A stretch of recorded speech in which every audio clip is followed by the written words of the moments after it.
Hello guys, this is your friend and we are back with a new fanfic. Which is what if Naruto, banished from Konoha, becomes Emperor of the West and refuses to help Konoha?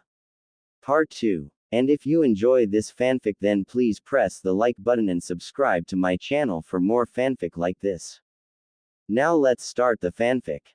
Currently in the middle of the place garden, Naruto was practicing the fire-bending stances that his adopted father Iroh taught him.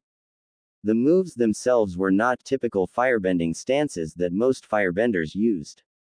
These stances were called the Dancing Dragons, an ancient firebending style that Iroh had learned, which didn't require a firebenders to use anger, hate or rage to create his or her flames. For the past month and a half, Naruto had been practicing hard in his firebending, so to control his white flames. Due to the great power that the flames had, Naruto had trouble controlling his flames, where every time he fired his flames, he would be blown back by the recoil. For most of their training, Iroh had focused on Naruto strengthening his stances, so that he could withstand the recoil of firing his flames, while at the same time, be able to control the amount of flames he fired. Due to the strength of his flames, he didn't need to put as much power in his fire as most firebenders would in their attacks to get a certain result. Naruto's training was of course not easy, as he spent nearly every day practicing his firebending, but slowly and surely he was making progress and improving his firebending. As Naruto continued with his training, his pet monkey Xiao Zi sat on a nearby tree branch munching on a small piece of apple, as he watched Naruto train. Normally Naruto would train outside the palace, so to stay out of prying eyes and keep his special flames a secret for as long as possible. But due to his adopted father Iroh being called for a war council meeting, with the Fire Lord and his generals, Naruto was forced to stay in the palace to train. As Naruto continued practicing his moves, he made sure not to release his flames, so not to attract unwanted attention from people. The reason why Naruto was keeping his new flames a secret, was because his father believed it would be best to keep his new flames hidden from everyone until he was able to control them fully. Since when people learned of his white fire, there would be many unwanted questions being asked, which could lead to people discovering about the Kyuubi being sealed within him, where they would then take him away from his father. As Naruto practiced his stances, he suddenly heard a familiar laugh and voice coming from behind him. Well, if it isn't Little Whisker, training to try and become a firebender. Before he even turned around, Naruto already knew who the person that spoke was, since he immediately recognized the voice, and only two people ever called him Whisker. One would say it is a harmless nickname, while the other would use it as an insult and a tool to make fun of him. The person who had said it now, clearly was using it as the lesser of the two. What do you want, Azula? As I don't have the time or the patience to deal with you today, said the annoyed Naruto, as he turned around to face his adopted cousin, who was accompanied by Mai and Tai Li. Oh, how hurtful, is that any way to greet your dear cousin, replied Azula, feigning hurt at Naruto's word. It's no worse than how you treated me, now what do you want? As I'm busy, replied Naruto as he tried to focus on his training and ignore Azula. Oh, nothing much, the girls and I were just walking around and we saw you training and decided it would be fun to watch you try to firebend, answered Azula, emphasizing the word try, so to annoy Naruto. Naruto of course did not respond to Azula's taunts and continued to practice his stances. After a few minutes, seeing that Naruto wouldn't rise to her taunts, Azula decided to try another method to get to Naruto. It seems that you're still not quite getting it, Whiskers. Let me show you how a real firebender does things, spoke Azula as she walked to Naruto and pushed him aside. After which she took a basic fighting stance and fired a powerful blast of fire at the branch of a tree near them. The same branch that Xiao Zi was sitting on and eating his apple. When Xiao Zi saw the large fire blast coming at him, the little monkey barely avoided the blast by jumping off the branch, which quickly became consumed by the flames and burned off the tree. Xiao Zi, cried Naruto when he saw what Azula did and raced over to his little friend, who was frightened out of his mind and shaking like a leaf. Once Naruto was next to the little monkey, he immediately picked Xiaozi up and held him close and panted him to calm the poor thing down. Azula of course just smirked cruelly, pleased with what she had done. Although she was the only one, as he friends Ty Lee and Mai did not share her enjoyment. When they saw what Azula had done, Ty Lee was of course shocked at what Azula did to poor Xiaozi. Mai on the other hand wasn't least bit surprised, where she remained completely blank-faced, but did frown slightly. When Azula turned to look at her friends, she saw the looks on their faces. "What?" asked Azula, as if she did nothing wrong. "Azula, why did you do that to poor Xiaozi? He didn't do anything," asked Ty Lee with concern. "I was just showing Whiskers how firebending was done, besides it was just a monkey, it's not like he valuable or anything," remarked Azula. "Shut up!" cried Naruto angrily, as he glared at Azula with anger for what she had done. Upon seeing this, Azula of course just smirked, as she enjoyed the fact that she had gotten to Naruto. "Oh, I'm sorry, are you upset that I scared little friend?" asked Azula with a sadistic smirk, which further to infuriate Naruto even more. "You can insult and push me around all you want, Azula, but I won't stand when you attack any of my friends," said Naruto angrily. "Oh, and what can someone like you, who can't even firebend, do? Even Zuzu can do better than you, and that says a lot," replied Azula. "I can do more than you think, Azula, and I am more than happy to show you," retorted Naruto. "Is that so?" said Azula as an evil smirk appeared on her face. "Well, that sounds like a challenge to me and I'd be more than happy to answer." "What do you mean?" asked Naruto. "I challenge you to an Agni Kai. Do you accept, or are you too scared to face a real firebender?" challenged Azula, adding the exact insult to get Naruto riled up, which worked. "Fine, I accept," responded Naruto, who was too angry at Azula right now to think clearly. "No, Naruto, don't, you can't win against Azula, you get who," warned Ty Lee, but was interrupted by Azula. "Quiet, Ty Lee. He accepted my challenge and he can't back out of it now, not unless he wants to be disgraced, well as it Whiskers," said Azula as she turned from Ty Lee to Naruto with a cruel smile and emphasized the word Whiskers. "Like hell I will. Let's do it here and now and get it over with," replied Naruto angrily, as he put Xiaozi down in a safe place and then fell into a fighting stance. "Oh no, we won't have it here, it just won't suit. We'll hold things off and give you time to train a bit more. Not that it helped though," said Azula with a smirk before continuing. "We'll have the duel in a fortnight's time, that way, no one can say I didn't give you a sporting chance." "Fine," replied Naruto, not caring when or where he fought Azula. After hearing Naruto's response, Azula just smirked and then walked away and was soon followed by Ty Lee and Mai. But not before both girls gave Naruto slightly worried glances, as they knew how skilled Azula was when it came to firebending and how ruthless she could be.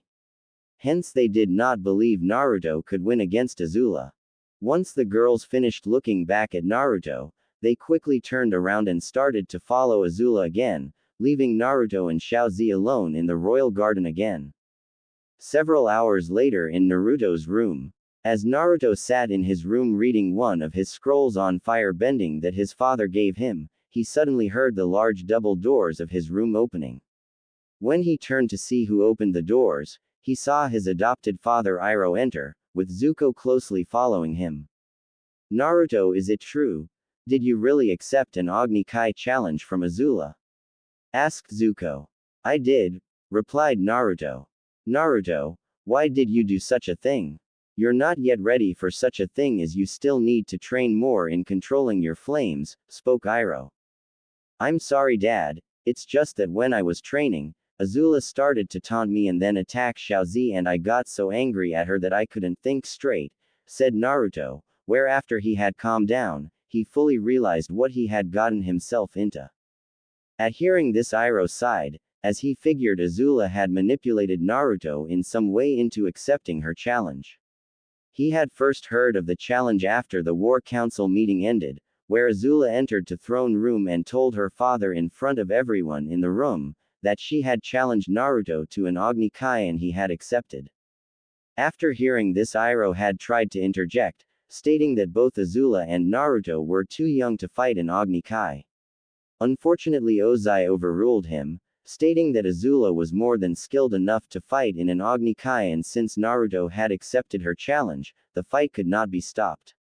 After hearing this, Iroh quickly raced to Naruto's room, where he was joined by Zuko, who had heard from Mai what had happened. Like Ty Lee and Mai, Zuko did not believe Naruto could beat Azula, even though Naruto had told him not too long ago that he could firebend. It did not mean he could defeat Azula in a fight, as Azula was a firebending prodigy, much like his grandfather Fire Lord Azulon, and would crush Naruto. Well, what's done is done, as there is no point in worrying over something that has happened. Now we must prepare you for your match against Azula, stated Iroh. So you're going to help me train? Asked Naruto excitedly, thinking that his adopted father was going to teach him so cool new firebending technique that would help him beat Azula.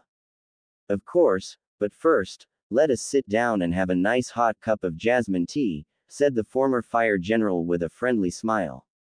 Upon seeing this, the two young boys just looked at him with disbelieving looks, with large sweats drops on the back of their head, wondering if Iroh was entirely right in the head at times. 2 weeks later, Agni Kai Chamber. Currently waiting on the battle platform, Princess Azula patiently waited for her adopted cousin, opponent Naruto to arrive.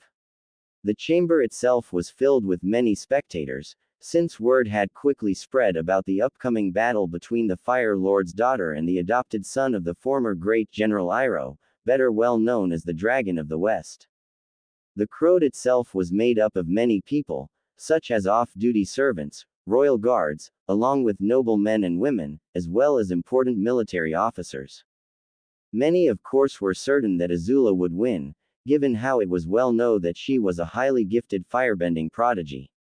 But still there were those who had to support Naruto, such as the servants and some of the guards.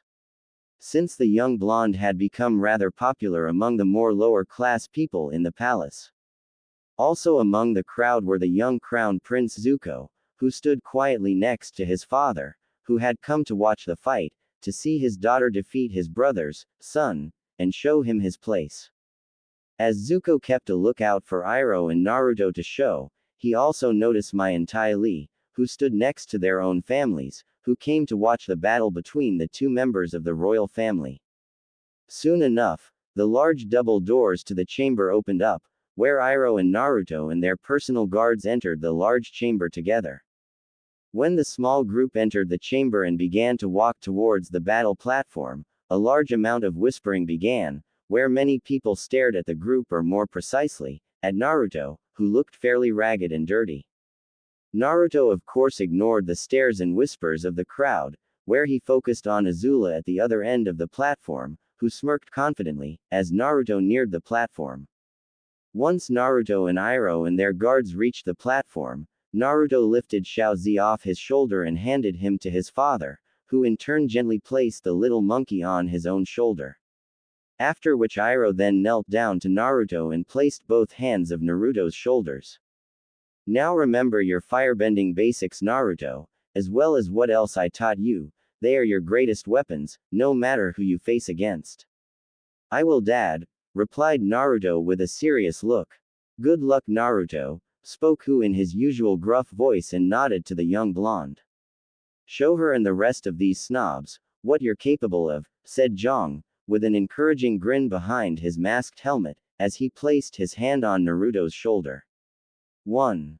You can count on it, replied Naruto with his own grin, after which Iroh and the guards went over to stands, where Iroh stood next to his brother Ozai in the front row, while Naruto walked up the small stairs of the platform. Once Naruto was on the platform, Azula spoke up. Well, looks like you finally showed up, and are even dressed in a style that suits your class, although I must say, I was half expecting you to back out or run away. As if, replied Naruto as he narrowed his eyes. Well, it doesn't matter now, as this won't take very long, since you can't use any of your ninja tricks in an Agni Kai match, and by the time I'm done with you, Not even Uncle Iroh will be able to stand looking at you, said Azula with a sadistic-looking smirk. Naruto of course didn't retort to this, and he just narrowed his eyes, where he and Azula then turned their back to one another and knelt down and waited for the match observer to begin the match. As the crowd waited for the match to begin, Ozai decided to taunt his brother a little. I do hope that your son can put up a fight, for if not, this will not be much of a battle. You need not worry about Naruto, my brother, as he is more than capable of handling himself, replied Iroh with serious look on his face. We shall see, replied Ozai, as he kept his eyes on the two youth, not really believing his brother, as he was certain that his daughter would easily defeat the mongrel that his brother brought into their family. Soon after the match observer began the battle, where the two youths stood up and took up fighting stances when they turned to face each other. Azula quickly started things off by sending a large red and orange fireball at Naruto. Seeing the large fireball coming at him, Naruto immediately jumped to the left to avoid Azula's fireball. After seeing that Naruto had avoided her first attack, Azula fired another fireball at Naruto, who quickly ducked under the ball of fire just when it was about to hit him. Huh, I see Uncle has taught you how to duck and run around like a coward, but I doubt he taught you what a real firebender can do, so allow me to show you, spoke Azula. After which she thrust both her fists forward and launched a massive ball of fire at the blonde-haired prince. As the ball of fire came at him, Naruto knew he couldn't sidestep or suck under the large fireball this time. So he quickly jumped up high into the air and flipped over the fireball, just as it was about to hit him, narrowly avoiding it. Whoa, close one, said Naruto out loud. You like that? Well, here's some more, said Azula, as she fired yet another massive fireball with both her fists. Knowing that he wouldn't be able to avoid this attack, Naruto quickly took up a defensive stance that his father taught him where just as the attack was about to hit him. He brought down his hand in a downward-like slash, causing the fireball to split in two and fly past him on either side of him. Natural after seeing this, Azula and many others in the crowd of spectators were of course surprised at Naruto using an advanced fire-blocking technique. Looks like I underestimated you slightly, Whiskers, but let's see you try block all of these, cried Azula, as she fired 3 more large fireballs. Naruto of course quickly avoided the 3 fireballs in a series of impressive acrobatic skills, which was thanks not only to his shinobi training, but also from all the times he played with Tai Li. Not bad, Naruto, but it'll take more than just fancy dodging to win this fight, stated Azula, as she prepared to fire another set of fireballs. At this comment Naruto just smirked and replied, "Oh, you were fighting? I didn't think we were getting serious yet, I thought we were just getting warmed up." You haven't seen anything yet, stated Azula, as she fired yet another set of fireballs at Naruto, who of course continued to dodge them as they came at him. Come on Azula, is that all you got? Said Naruto with a smile, as she sidestepped yet another fireball. Annoyed by what Naruto said, Azula quickly moved forward towards Naruto on the platform, where once he was only a few feet away from her. She did a wide spinning kick and unleashed an wide blazing arc of fire at Naruto, who quickly jumped up high into the air to avoid the fire attack. Is that really all you got? As I gotta say, I'm disappointed. They'll call anyone a prodigy these days, taunted Naruto after he landed on the ground where he saw that he was getting to Azula. Not even close, retorted Azula angrily, as she narrowed her eyes and fired a stream of fire at Naruto, who narrowly avoided it. Missed again, taunted Naruto after he avoided the attack. I have to say, I thought you were better than this, even Zuko can do better than you right now. Damn you, cried Azula angrily, where she fired another fireball at him. As she was starting to lose her cool, at how Naruto was avoiding all her attack and making her look like a fool, while at the same time insinuating that Zuko was better than her. Naruto of course quickly ducked under the fireball and then got back up on his feet, where he then continued to taunt his female cousin. You missed again. Yesh. Azula, you're getting sloppy, very sloppy. Shut up, you filthy peasant, cried the angry Azula, who was infuriated at how Naruto was continuing mocking her and how he continued to avoid all her attacks, making her look incompetent. Naruto of course smiled at seeing this, as it was nice to give Azula a taste of her own medicine, given how much she would taunt and mock him and Zuko over the months. But even still, his taunting of her was not just to get back at Azula for all the things she did to him over the months. His taunts were actually part of the strategy that his father had come up with to help him with against Azula. Flashback to 2 weeks ago. After dodging a fireball from Iroh, Naruto quickly looked up and saw another ball of fire heading for him, forcing him to jump up high into the air to avoid it. This of course continued for several more minutes, until Iroh decided that it was time to take a break and have a nice cup of tea, as well as stating that he needed to take a break, since he wasn't as young as he used to be, as they had been at this for several hours. As Iroh poured himself and Naruto some tea, Naruto decided to ask Iroh a question. Dad, why are you having me do all this? I thought you were going to teach me some advanced firebending moves to beat Azula. Iroh of course did not answer straight away, where he slowly took another sip of his tea, although when he finished drinking, he then looked at his adopted son. What I'm teaching you, Naruto, is something much more important than firebending, answered Iroh, before taking another sip of his tea. What? By moving around and avoiding attacks, said Naruto, as he found the whole idea rather silly. Yes, replied Iroh simply. But what good will that do me when Azula is trying to roast me alive with her flames, stated Naruto, as he still didn't understand what his adopted father was thinking. Then let me show you, answered Iroh, where he then went over to Xiaozi, who was happily eating some nuts that Iroh had given him earlier, where he then whispered to the little monkey, who just went, eek, in agreement, when Iroh finished whispering, who then turned to Naruto again. Now Naruto, I want you to try and catch Xiaozi. Huh, stated Naruto in confusion. I want you to try and catch Xiaozi, repeated Iroh with a smile. But why? Asked Naruto, not getting why his adopted father wanted him to catch Xiaozi. Just humor an old man, spoke the former general as he smiled at his son, who just sighed and did what his father asked him and attempted to catch the little monkey, who quickly jumped away and scampered a few feet away from Naruto, where it then turned around and grinned cheekily at him. Frowning at this, Naruto walked over to and held out his hand in an attempted to pick the little monkey up. Come here, Xiaozi, you know I won't hurt you. Xiaozi of course just grinned again and then raced straight at Naruto, avoiding his hand and running right between his legs, causing Naruto to fall on the ground as he tried to catch Xiaozi. Damn it, Xiaozi, come back here, cried the annoyed Naruto, as he picked himself up and chased after his pet monkey.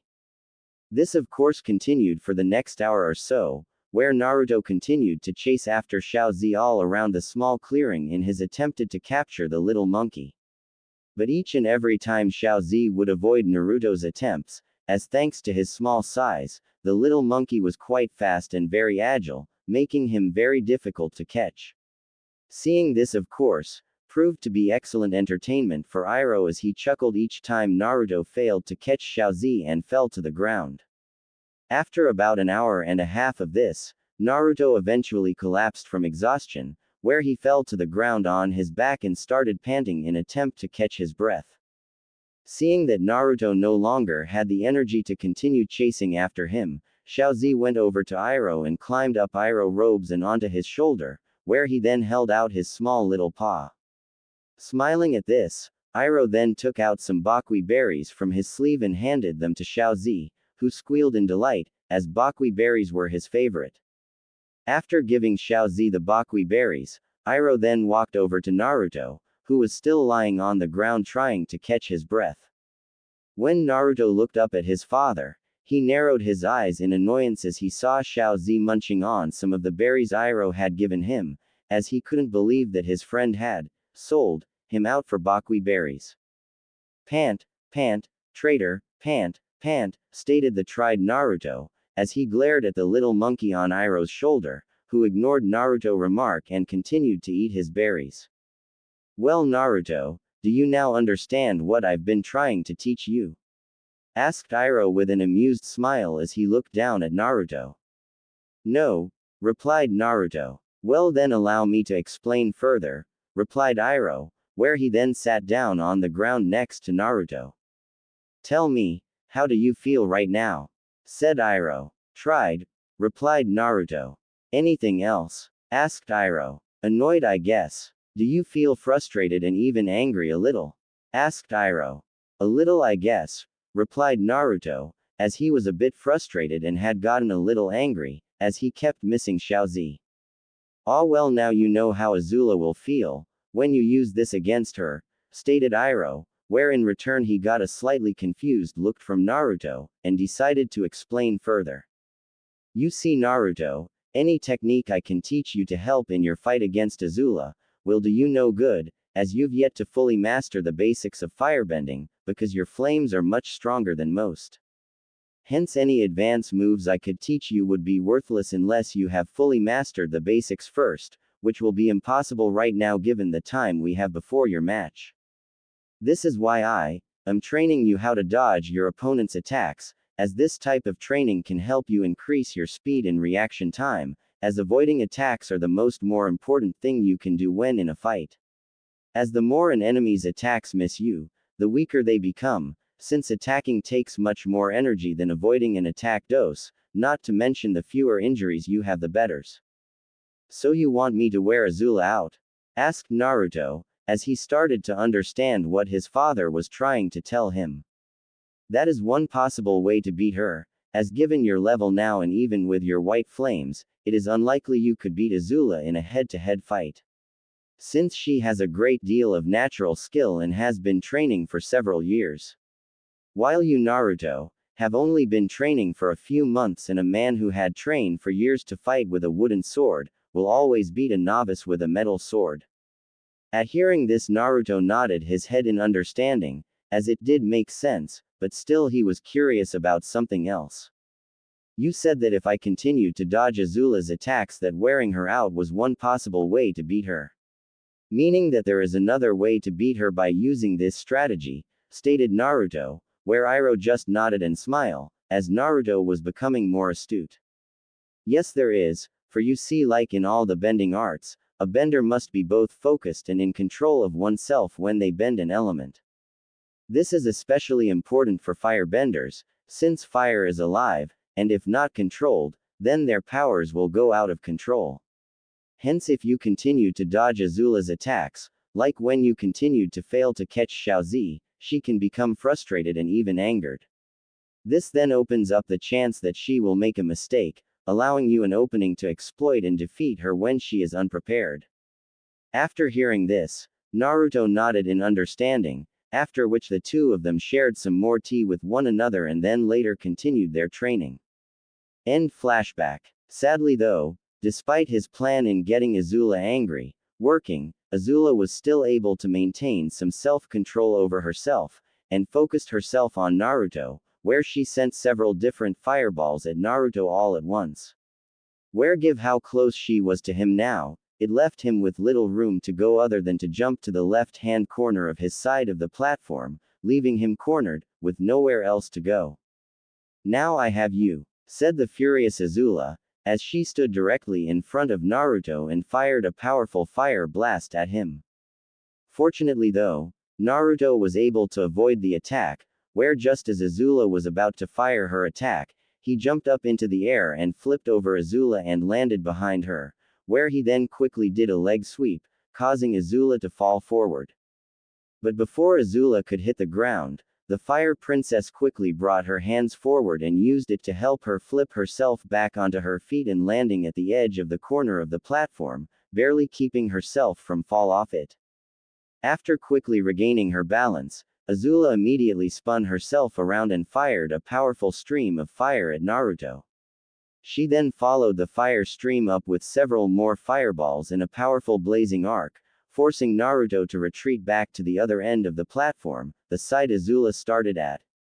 Once Naruto was at the other end of the platform, Azula quickly calmed herself down, as she realized that Naruto had been taunting her. so that she would get angry and lose control of herself and make a mistake. A tactic she herself had often used on Zuko on several occasions, when they spared with one another. After calming herself, Azula immediately smirked at Naruto. Nice try, Whiskers, but it'll take more than simply tricks like that to beat me. Seeing how Azula had realized what he was doing, Naruto narrowed his eyes. He wasn't surprised that Azula had figured out his strategy, as she was no one's fool. But still, he had hoped that he could keep Azula angry and frustrated enough that she wouldn't figure out the truth until it was too late. Now that I've realized your pitiful little strategy, you're finished, cried Azula, where she sent a large powerful blast of fire at Naruto. When Naruto saw the blast of fire coming at him, he decided that it was finally time to fight back, where he immediately took up a fighting stance and fired a small but powerful blast of white fire. Although the blast was medium size, the force of the blast pushed Naruto back slightly, but thanks to his training with his father he held in stance. After Naruto fired his white flames, it crashed right into Azula's flames, where it caused a small explosion, causing the people who were watching the fight to bring up their arms to protect themselves from the heat of the flames. After the explosion of fire, Azula was of course shocked, not only because Naruto had firebend, but because his flames were pure white. Something that she had never seen or heard before, and if that wasn't enough, Naruto's white flames did not burn out like hers did, they in fact continued to burn on the ground.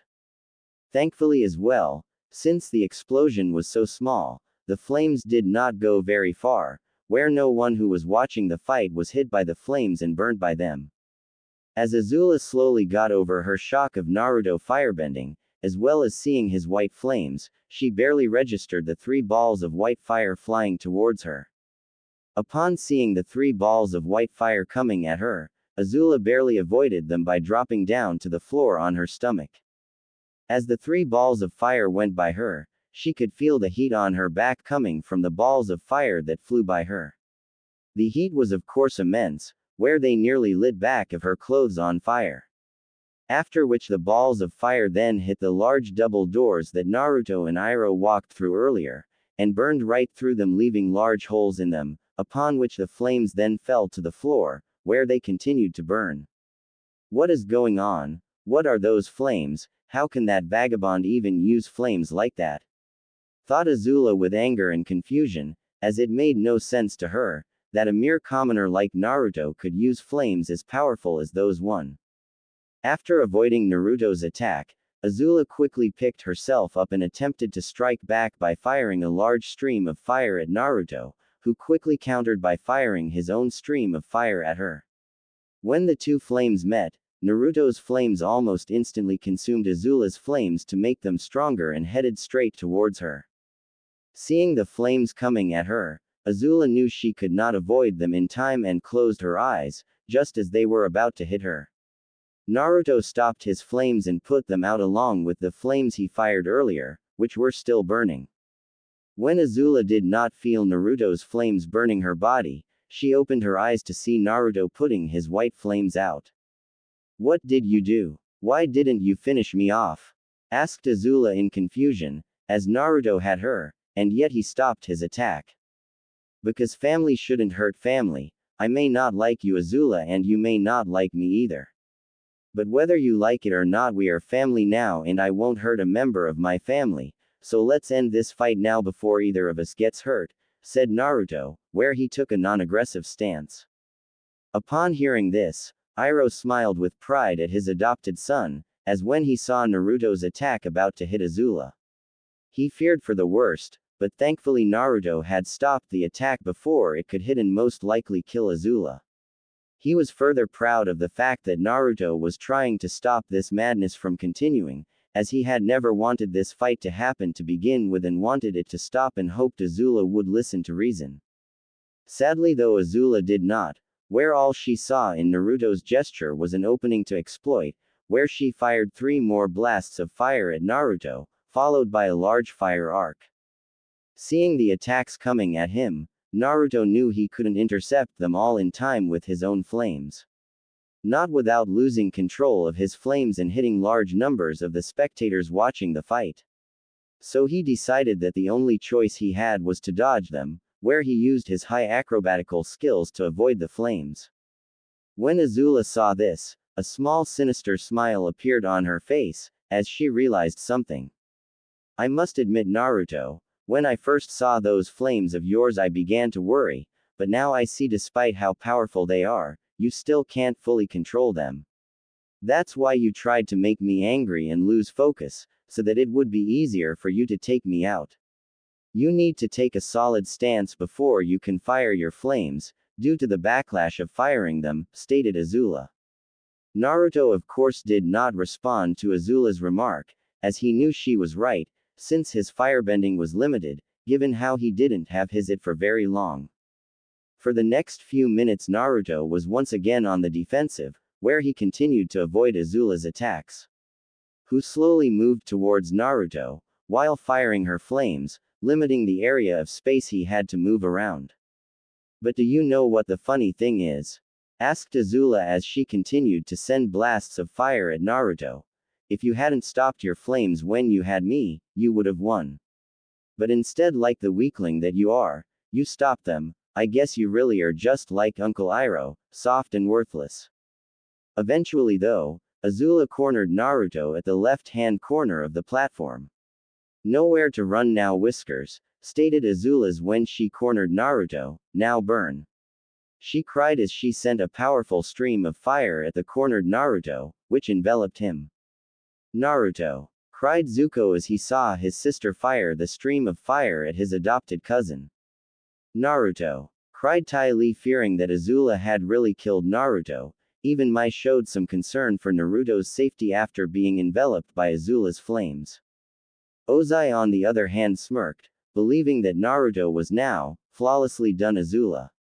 Although his smirk quickly disappeared when he thought about the white flames that Naruto created and wondered how on earth Naruto created them. Since they were clearly more powerful than any ordinary flames, furthermore the flames didn't burn out after Naruto fired them, in fact they continued to burn. As he thought about the flames more, Ozai began to wonder if his brother Iroh had taught Naruto how to create those flames. Since he refused to believe that some lowly commoner like Naruto could create such powerful flames like them by himself. But when Ozai turned to his brother, instead of seeing Iroh breaking down or going into a furious rage at the death of his adopted son, he saw that his brother remained perfectly calm and not the least bit worried. Confused at his brother's lack of concern, Ozai quickly turned back to the platform, where his eyes widened in surprise and confusion. At the same time, after she had fired her attack and her flames had dissipated, Azula looked to see what was left of Naruto, but much to her confusion and shock, there was no body. Azula of course knew that her flames weren't strong enough to completely destroy Naruto's body. Hence there had to be a body, yet there was no trace of him.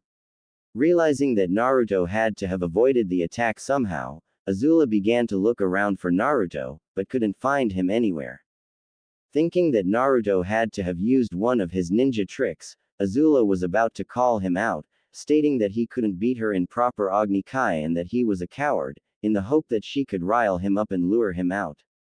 But before she could do that, she suddenly heard Naruto's voice from above her. Looking for me. When Azula and the rest of the spectators looked up, they saw Naruto floating in midair with white medium-size flames sprouting from his hands. Upon seeing this, everyone in the crowd including Ozai, Zuko, Ty Lee, Mai couldn't believe that Naruto was pulling off jet propulsion.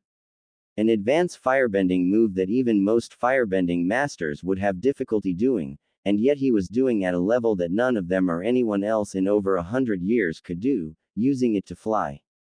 The only ones in the room that weren't surprised at what Naruto was doing were Iroh, his guards and Naruto's guards Hu and Zhang, since they all knew Naruto could do this.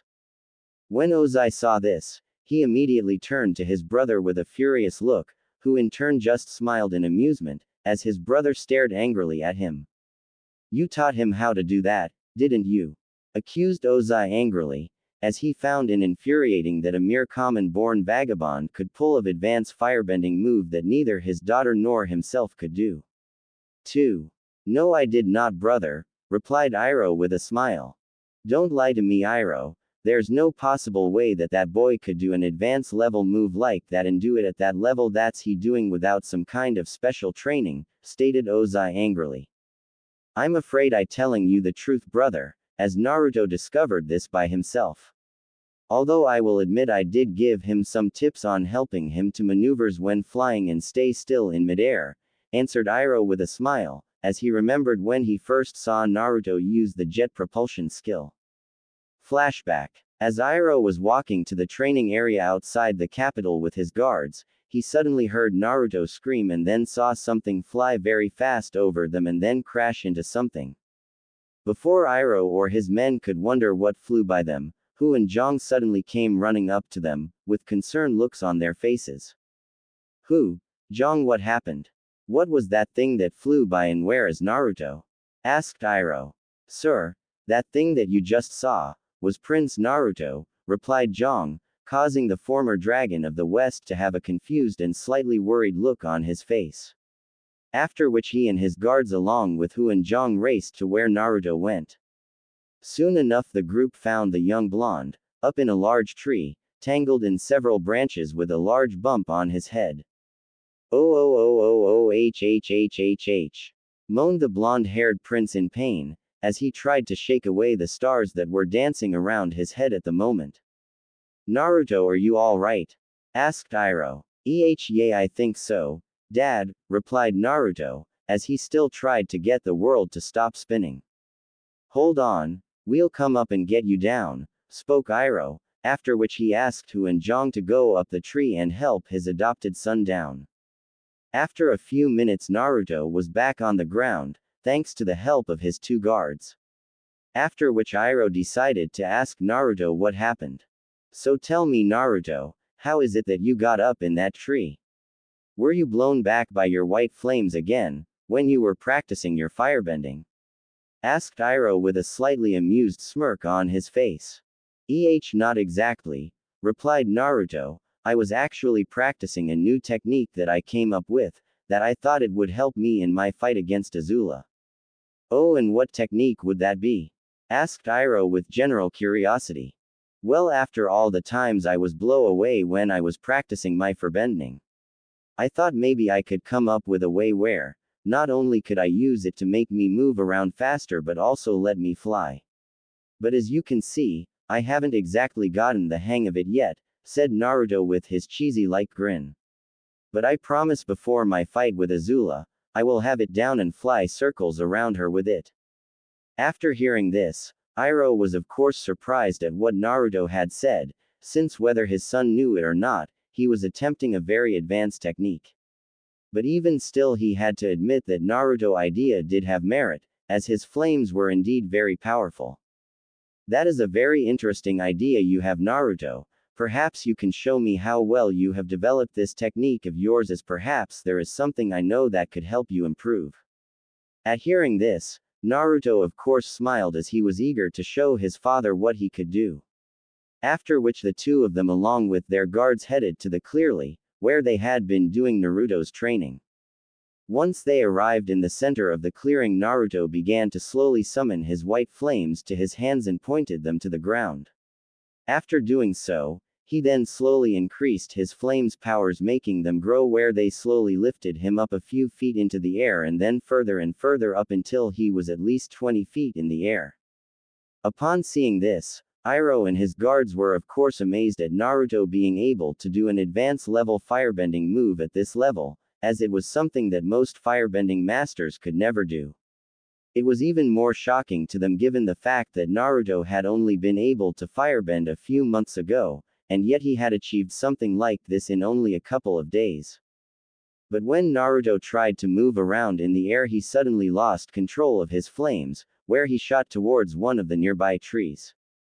Naruto! Cried Iroh with worry, as he saw Naruto going to crash into the tree. Fortunately though, Naruto was ready this time, where he quickly pointed both his hands towards the ground and fired a quick burst of his flames. allowing him to shoot himself up into the air and avoid the tree. After shooting himself slightly up into the air, Naruto then started to fall down to the tree that he nearly hit. Although as he did, he grabbed onto one of the thick branches of the tree and stopped himself from falling. After which he then swung him off the tree and landed back onto the ground, where Iroh and the others ran over to him. Naruto, are you okay? Are you hurt? Asked the concerned Iroh. No, I'm fine, Dad, replied Naruto as he brushed himself off, where Iroh just smiled with relief. Like you guys saw, I don't have much control in midair, where I can't do much other than go up and down.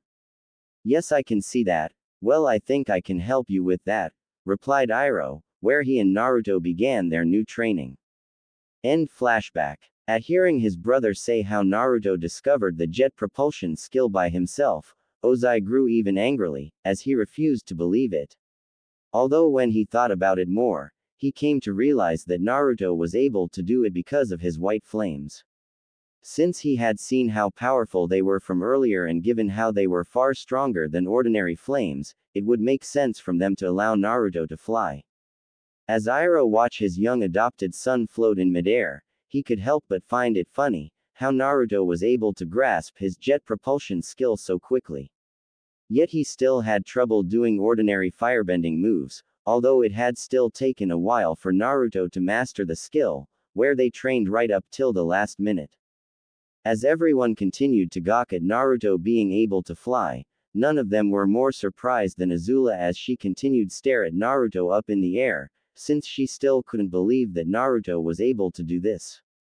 But quickly enough, she got over her shock and fired a large ball of fire at Naruto. Seeing this, Naruto of course just smirked, where just before the ball of flames could hit him, he disappeared in a blur. After which the next thing anyone who was watching the fight saw, was Naruto appearing behind Azula and sweeping her legs from behind, causing her to fall on her back.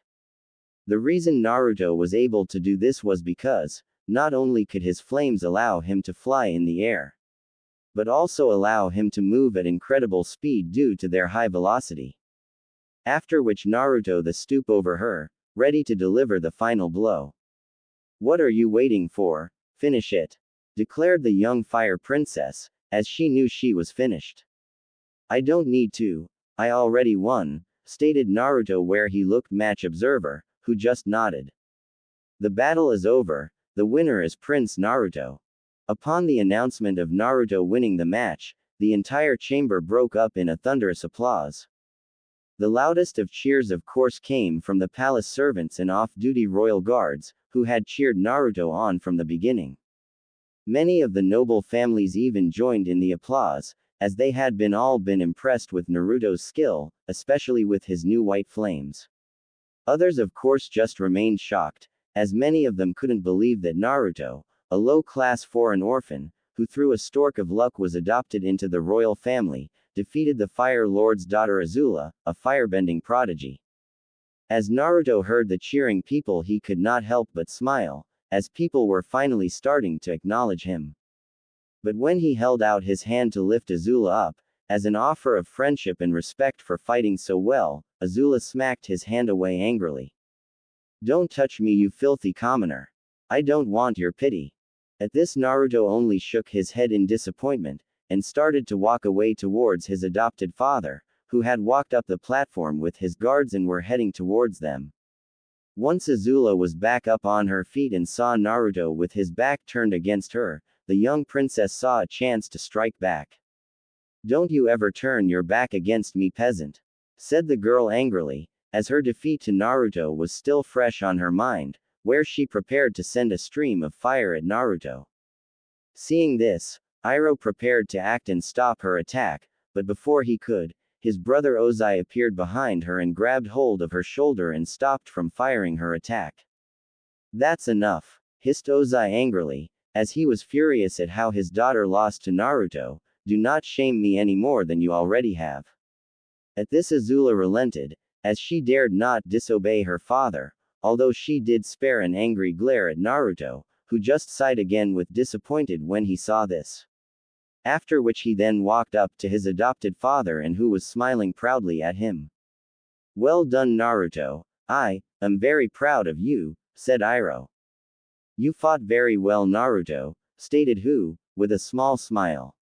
You sure showed little Miss Princess, who was top dog, said Zhang Loli to Naruto, so that Azula and Ozai wouldn't hear him. Eek! Cried Xiao Zi, as he jumped off Iroh's shoulder and onto Naruto's and smiled at him, who then smiled in return and panted the little monkey softly on the head. Thanks you guys, I couldn't have done it, if it wasn't for your help. For the next few minutes Iroh and his guards continued to congratulate Naruto on his victory. Although the congratulations soon came to an end, when Ozai came up to them and was accompanied by a seething Azula and a silent Zuko. Who gave the Naruto a quick smirk in congratulations, before go back to a neutral facade, when his father glanced at him. At seeing this, Naruto smiled, as he knew how much his older cousin had wanted to see Azula be brought down a peg or two, given all the times Azula teased and made fun of him. A most impressive battle, spoke Ozai with a neutral tone, although when he looked at Naruto, the young blonde could see the silent cold rage in his eyes. As the defeat of his prized daughter at the hands of a foreign commoner was beyond insulting to him. Thanks you, Fire Lord Ozai, replied Naruto in a respectful tone, as he knew what would happen if he spoke to his adopted uncle in a disrespectful tone. Perhaps you could tell me, brother, how your son came to wield these white flames? Asked Ozai, as he narrowed his eyes and looked at his older brother. Since he was certain that Iroh had somehow taught Naruto how to create the white flames. This question of course did not surprise or worry Iroh, as he expected his brother to ask this, but before he could answer the Fire Lord, Naruto spoke up. The reason why I can create my white flames is because of my bloodline, Fire Lord Ozai, said Naruto. Bloodline, spoke Ozai in surprise, where both Azula and Zuko looked at Naruto in surprise. Yes, lied Naruto, as this was a lie Iroh had come up with so to cover up Naruto's unique flames. Since Iroh knew that if Ozai knew the truth, he would try to use Naruto as some kind of human weapon against the other nations and bring about an untold amount of destruction about the lands. Ozai of course knew about bloodlines, as when his brother returned to the Fire Nation with Naruto. He had him write up a report about the elemental continuant and everything he learned about it and the warrior race that were called shinobi. In the report it mentioned bloodlines and how they were only possessed by certain members in a clan or family of shinobi. Zuko and Azula also of course knew about bloodlines, as Iroh and Naruto had mentioned it to them not long after Iroh returned to the Fire Nation with Naruto. And why exactly was I not informed of this when you first arrived? Asked Ozai with narrowed eyes. I'm afraid I did not know of Naruto abilities at the time. Naruto himself did not know until he started training with me to firebend, answered Iroh, with a half-lie. At this Ozai narrowed his eyes further, although soon accepted the story, as like his brother, Ozai found the abilities of bloodlines interesting. He had also thought about sending an expedition to the elemental continuant, in the hope of obtaining shinobis with some of these bloodlines. Since he believed that they would be highly useful in their war against the Earth Kingdom.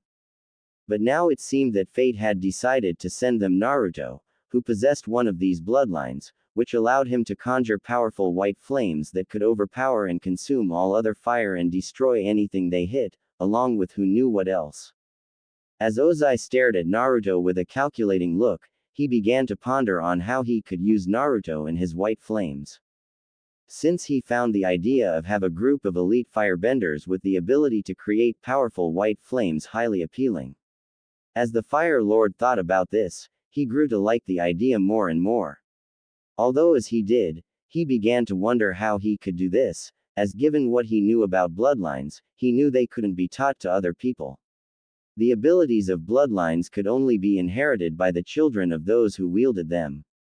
But as he thought about this, an idea suddenly appeared in his head, where he then looked at Naruto and then to his daughter, who was still glaring at the young blonde.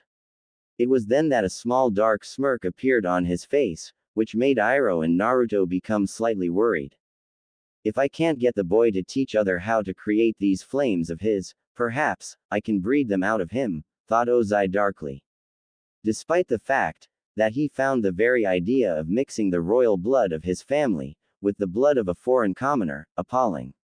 Ozai believed that the rewards were more than worth the price, as combine Azula's natural talent with Naruto's white flames and the two of them could breed an unstoppable force of firebenders. But even still, given what had happened here, he knew that his daughter would violently resist the idea of marrying Naruto, and he was certain that both Iroh and Naruto himself would also object it. Hence he decided that he would find some way of getting the two of them to wed, whether it was through force or through manipulation. It didn't even matter to him if the two of them weren't in love, all he wanted was for them to produce children with Naruto abilities. As Ozai continued to think over his idea, Mai entirely walked over to the group to congratulate both Naruto and Azula on fighting so well. Azula, Naruto, you two were great. You were all whoosh, pow, waj, huff and vvrroo, stated Ty Lee as she swung her arms around excitedly, where after seeing Azula upset, she then went to hug Azula in an attempt to console her on lost and say that it was okay. But before she could, Azula pushed her away angrily. Don't touch me. I don't want your sympathy, stated Azula angrily, after which she then stormed off. Seeing this, Ty Lee went after her friend in the hope of cheering her up, but before she left she went over to Naruto and gave him a strong hug. This of course caused Naruto to blush, since it was the first time a girl had ever hugged him like that. "I'm glad you're safe. You were great, Whiskers," she whispered into Naruto's right ear before she let go of him, using the nickname she would call him from time to time. Ah, to be young, thought Iroh with a smile, when he saw the blush on his adopted son's face, when Ty Lee hugged him. Mai also turned to join Ty Lee in going after Ty Lee, but not before giving Naruto a small smile and saying, "Not bad, Naruto," before turning to go after Ty Lee and Azula. At this Naruto only smiled, after which he and his adopted father and their guards excused themselves from Ozai and walked off the platform, where they were greeted by many of the spectators, who all wanted to congratulate Naruto on his win and say how impressed they were with his new powers and his skill. Soon after, Naruto and his father were able to escape the crowd and went to Iroh's room to celebrate in their own way, by having some tea and a friendly game of pie show. Previously on White Fire Prince. "I'm glad you're safe. You were great, Whiskers," she whispered into Naruto's right ear before she let go of him, using the nickname she would call him from time to time. Ah, to be young, thought Iroh with a smile, when he saw the blush on his adopted son's face, when Ty Lee hugged him. Mai also turned to join Ty Lee in going after Ty Lee, but not before giving Naruto a small smile and saying, "Not bad, Naruto," before turning to go after Ty Lee and Azula. At this Naruto only smiled, after which he and his adopted father and their guards excused themselves from Ozai and walked off the platform, where they were greeted by many of the spectators, who all wanted to congratulate Naruto on his win and say how impressed they were with his new powers and his skill. Soon after, Naruto and his father were able to escape the crowd and went to Iroh's room to celebrate in their own way, by having some tea and a friendly game of pie show. With Naruto, almost 2 years after the fight between him and Azula, things for the now 11-year-old Naruto had gone fairly smoothly. In fact, in some ways they improved. After a year of hard training under his adopted father, Naruto's firebending skills had improved greatly from the time of his battle with Azula. He could now control his flames better without them blasting him away. His skill in flying also improved greatly, where he could fly in the sky at even greater speed and maneuver better when flying. Although he still had trouble making sharp turns and in landing, especially if he was flying at high speed, where he had more than one crash landing. After his fight with Azula, Naruto had also become the hero of the palace servants and the lower class guards. For he had won an important battle between the common class and the higher class, where he had soundly defeated Azula in front of everyone in fair battle and proven that even a common-born boy could defeat a member of the royal family. After the battle, the servants and many of the guards went out of their way to pay their respects, by offering anything he could want and calling him by his official title and even bowing to him. Naruto of course felt uncomfortable when they did all this, but knew he couldn't do anything about it, since they looked up to him. Naruto's reputation among the more noble families also grew immensely, where many noble families started to treat him with more respect. Some of them even invited him over to their homes for dinner or to introduce him to their families, or to be exact, their daughters. This of course did not surprise Naruto, since his adopted father Iroh had explained to him that once he revealed his white flames, many noble families would try and sway Naruto into joining with him, by offering one of their daughters hand in marriage, or better yet, have their daughter draw him to them, allowing them to not only elevate their family's status, but also allow them to try and learn the secret to his unique firebending, furthering their status in the Fire Nation. But with many noble families treating him with more respect, there were still those who treated him with disdain, since to them, Naruto had humiliated the noble class by defeating Azula. Furthermore, many were jealous of Naruto's ability to create white flames, which were clearly more powerful than ordinary fire, and felt that he was undeserving of such power. Naruto of course ignored these people, since his father had once told him that people can often be jealous of others who can do things that they cannot, and that it was best to just ignore them. Surprisingly, Azula made no real attempt to avenge her loss to Naruto. In fact, for the most part the female firebender ignored Naruto and went out of her way to avoid him. It was only later that Naruto learned from Mai that Fire Lord Ozai had ordered his daughter to leave him alone and to not try anything against him. This news of course surprised Naruto, since the blonde was certain that if anyone wanted him to pay for defeating Azula, it would be his uncle. Given how he had defeated his prized daughter in front of most of the royal court.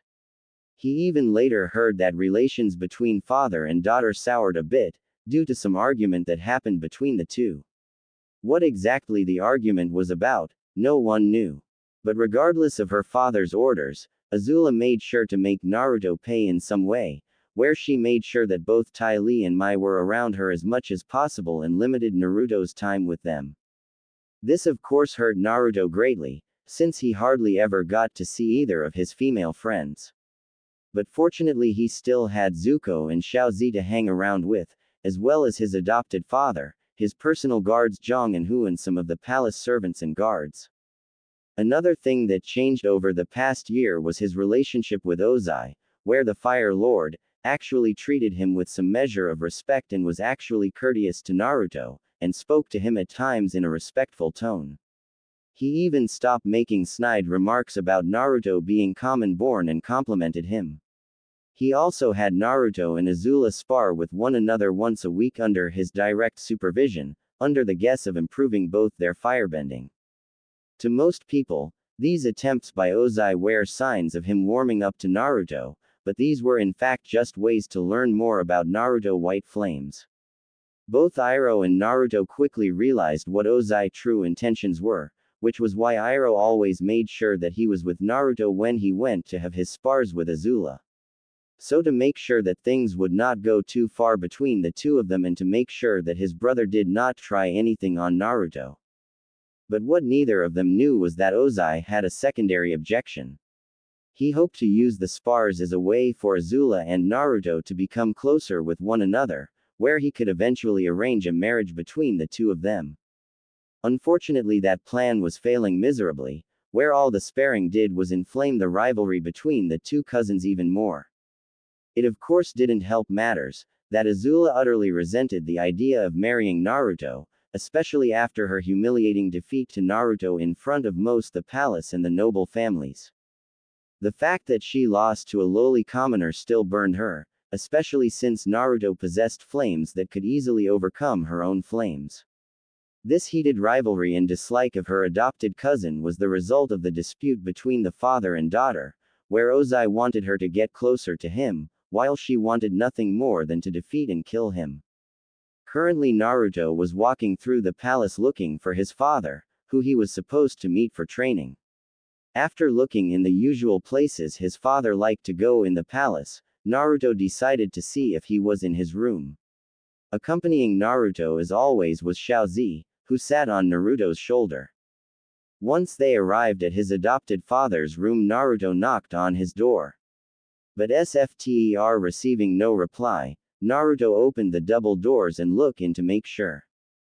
When Naruto entered the room, he found that his adopted father wasn't in his room and guessed that he was probably still in the War Council meeting with the Fire Lord and the other generals. Deciding to wait here until his father returned, Naruto went over to the large bookshelf in his father's room, which was filled with various books and scrolls that his father had collected over the years. At the same time, Xiaozi jumped off Naruto's shoulder and went over into a small table filled with fruit and began to munch on a red apple.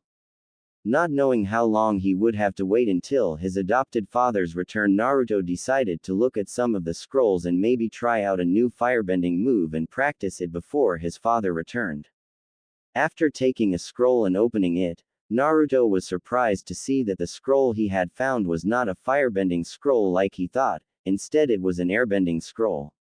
1. An airbending scroll, but where did Dad find this? And why would he even have this? Naruto thought in surprise, since airbenders were basically extinct. Naruto of course knew about airbenders from his father, since before coming to the Fire Nation, Iroh had made sure Naruto knew the true history of the 4 great nations and not the Fire Nation propaganda version. From what Naruto remembered about the air nomads, they were the smallest of the 4 nations. Yet they were a peaceful people who were deeply spiritual and lived in harmony with nature. They were also the only nation whose population was made up entirely of benders. From what his adopted father had told him, they lived on large temples that were built on mountain tops, hidden away in high mountain ranges, and traveled around on flying bison, who were also said to be the first beings to airbend, much like how dragons were the first to firebend. Naruto had also heard from his father that in many ways the air nomads were like him, Naruto, where they were fun-loving and had a strong sense of humor. Yet despite their peaceful nature, they were not safe from the war, where 100 years ago in the first years of the war, Fire Lord Sozin launched a devastating attack on the air nomads, where according to Fire Nation history, Fire Lord Sozin marched his army to face the air nomad army and defeated them in a great battle. But the truth was Fire Lord Sozin attacked the air nomads in a coordinated and unprovoked surprise attack on their temples, where he had his armies massacre every air nomad, right down to the last child. According to his adopted father, the reason why Sozin had ordered this mass genocide of the air nomads was all to get one person, the Avatar. The only person in the world who has the ability to master all 4 of the elemental bending arts. Yet despite wiping out most of the air nomads, the Avatar somehow escaped and hasn't been seen in over 100 years. This was of course something Naruto hated about his new home, not only because they started a pointless war to conquer the other nations, but also because they wiped out an entire people, something Naruto found was inexcusable. As Naruto looked at the scroll, he found several of the airbending moves to be pretty cool and wondered if he could incorporate some of the moves with his firebending. Deciding to try one of the moves out and see how it felt like, Naruto slowly started to do the moves done on the scroll. 2. Just as he finished doing the move, a large gush of air erupted from his hands. At the same time, the door to the room opened up and the person was blown out of the room, just as he entered it. When Naruto saw what he had done he immediately looked up and saw that the person he had blown out of the room was his adopted father Iroh. "Dad, are you okay?" Naruto cried as he raced over to Iroh, who had smashed into the wall behind him. "Ooh, I'm afraid not, as I don't believe I will ever be able to dance the same way again." As soon as Naruto heard his father say this, he smiled, knowing he was okay. "That might be a good thing, Dad, as to be honest your moves weren't exactly that great." "What?" said Iroh in a mock and overdramatic tone, as Naruto helped him back up. "I will have you know, that when I was young I was praised by all for my elephant strut." "Yeah, maybe back before the war started," Naruto said with a smile as he led his father back into the room and helped him to a nearby seat. "I'm old, but I'm not that old," Iroh said with a smile. But if you don't mind, could you tell me what happened? As one minute I was opening the door and the next, I was making a rather impressive imitation of a messenger hawk. At least until I had the ill fortune of bumping into the wall. Sorry, that was kind of my fault. You see, I came here looking for you, since we were supposed to train today. But I couldn't find you, so I decided to wait here until you showed up and maybe look at some of the scrolls you had in the wall. What scroll did you look at? This, Naruto said as he showed his father the airbending scroll. How do you have this? I came across this scroll when I was campaigning in the Earth Kingdom and decided to keep it, so that it wouldn't be destroyed. But how was I able to airbend just now? I thought only the Avatar could use the other bending arts. Wait, I can't be the Avatar, can I? Naruto asked, as he knew about the Avatar from his father when they were first traveling to the Fire Nation. No, I don't believe so, Naruto. You're much too young, and the last no Avatar was said to have come from the air nomads, and lived over 100 years ago and disappeared right before the war started. But he would be long dead by now, and you said that right after the Avatar dies he or she is reborn. Yes, but if that was true, the Avatar would have been reborn in the Water Tribe and then the Earth Kingdom. Neither of which happened, which is why the Fire Nation believes he is still alive somewhere or was simply never reborn in air nomads. But if that's true, then how am I able to airbend? At this question Iroh remained silent as he tried to think of way to explain how Naruto could airbend. Eventually though he remembered something and quickly went over to his bookshelf and took one of the large books from it and opened it up. For the next few minutes Naruto watched his father look through the book, scanning each page for only a few seconds before turning to the next page. Seeing this, Naruto naturally asked his father what he was looking for in the book, but surprising his father ignored him and continued to look through the book. After a few minutes of searching though, Naruto heard his father cry in triumph. Yes, I believe this explains everything. What is it, Dad? What did you find? I believe I found the reason why you're able to use both airbending and firebending. How? What is that book? This book is something I picked up right before I found you, Naruto. You see, according to this book, your people are born with a naturally affinity for a specific element, much like how people from the Fire Nation can firebend. But unlike the four great nations, your people's affinity for elements is defined genetically, not by one's nationality. Also, unlike benders, your people can use more than one element. I believe you have an affinity for wind, which is how you're able to airbend. It also explains why you were unable to firebend until the Kyuubi gave you the ability. So because I have a natural affinity for wind and because I come from the elemental continent, I can bend both fire and wind. Yes, although it also possible that you also have a hidden talent for airbending as well, which would explain how you did it naturally just now. This is awesome, Naruto cheered, as he thought about all the different things he could do once he could learn to airbend. But as he was cheering, a somber look appeared on his father's face. Seeing this, Naruto quickly looked back at him. What's wrong, Dad? I thought this would be a good thing. Oh, it is, Naruto, it is wonderful, the former fire general said. But it also puts you in a very unique position that could place you in grave danger. What do you mean? If you were to reveal that you could airbend, there are others in the Fire Nation who would believe like you did, that you're the Avatar. Even if we explain our belief, most might not believe us, and even if they did, it would make you an even bigger target for my brother. What do you mean? The reason why I was so late was because I was talking to one of your servant friends, who told me of an argument she overheard between my brother and Princess Azula. What sort of argument? It seems my brother desires to find a way to use your unique white flames for himself. According to the servant, my brother wants Princess Azula to get closer to you and later arrange a marriage between the two of you.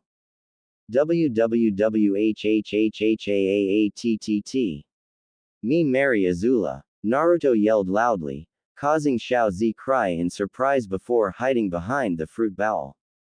Naruto, my boy, please do not hell, Iroh pleaded gently, as he preferred not to go deaf just yet, not to mention he was worried that someone would overhear them. Sorry, but the idea of me marrying Azula is just, uke. Naruto said in disgust at the idea, since Azula was his cousin, sure not in blood but still she was technically his cousin. I understand, although I have to tell you such things are not that uncommon in noble families. Naruto of course couldn't help but shudder at the idea, while also affirming his belief that noble families wear weird. I guess that explains why the Fire Lord has been so nice to me. Yes, although I will admit I did not think he would go to such lengths to obtain your white flames. I also have no doubts that if he learned of your ability to airbend, he would go to even greater lengths. For you're the first person other than the Avatar to have the ability to bend more than one element. But how exactly would me marrying Azula help him gain my white flames? It's not like I can teach other people how to use them. I fear it because we made my brother think that your white flames were a bloodline and he believes that if you and Princess Azula were to marry and have children, your children would inherit the ability to use white flames, allowing him to have an elite group of firebenders, unlike any others that have exist. I'm guessing that Azula doesn't agree with the Fire Lord's plan. Naruto asked, since it would explain the slight hostility between the father and the daughter. Yes, it seems that Princess Azula finds the idea of marrying you as deplorable as you do, Iroh replied, since this disagreement helped them. But I fear it is only a matter of time before my brother eventually forces his will and gets her to agree. Well, she welcome to try, but it will never happen, Naruto said with a slight laugh, as the idea of Azula flirting was laughable to say the least. Even more so since Naruto was fairly sure that Azula didn't even know how to flirt with a boy, let alone try and seduce him. She preferred to intimidate or scare people into doing what she wanted. Perhaps, but I would not be surprised if my brother tries and force a marriage between the two of you, Iroh mentioned. Can he do that? Naruto asked in surprise. There are very few things that the Fire Lord cannot do, Naruto, which is why I believe it may be best if you leave the capital for a while and stay out of sight. At least until I can think of something that will keep my brother from doing anything like that. But where will I go? Recently I have heard Prince Zuko will be leaving shortly to train in swordsmanship under Master Piandao, the Fire Nation's finest swords master and maker. I believe I will be able to arrange for you to go with Prince Zuko and study under Master Piandao as well under the guises of training in swordsmanship as well. But I don't want to leave, Naruto said as he did not like the idea of leaving his father. And I do not wish you to leave either, Naruto, said Iroh gently as he placed his hand on Naruto's shoulder. But this is for the best until things here settle. Besides, you will have Prince Zuko to keep you company, and although I'm sure he wouldn't admit it, I believe he would appreciate having a friend with him. Besides, you don't want to be hanging around with an old man like me all the time, you might start to smell like me. After saying this, Naruto moved forward and hugged his adopted father tightly. I don't care if I do smell or not, you're my dad and I love you. When Naruto said this, a small tear fell from Iroh's eye and he gently hugged his adopted son back. I love you too, Naruto. 2 weeks later, after a long journey from the capital, the two Fire Nation princes Zuko and Naruto arrived at Master Piandao's castle. The two princes had been escorted to the castle by a royal procession, so to ensure their safety, but once they arrived at the castle, Piandao's butler Fat insisted that they were to leave and that only Naruto and Zuko would be allowed to enter. Naturally, the guards argued against this, but eventually Zuko ordered the guards that they were to leave, stating that they would be fine.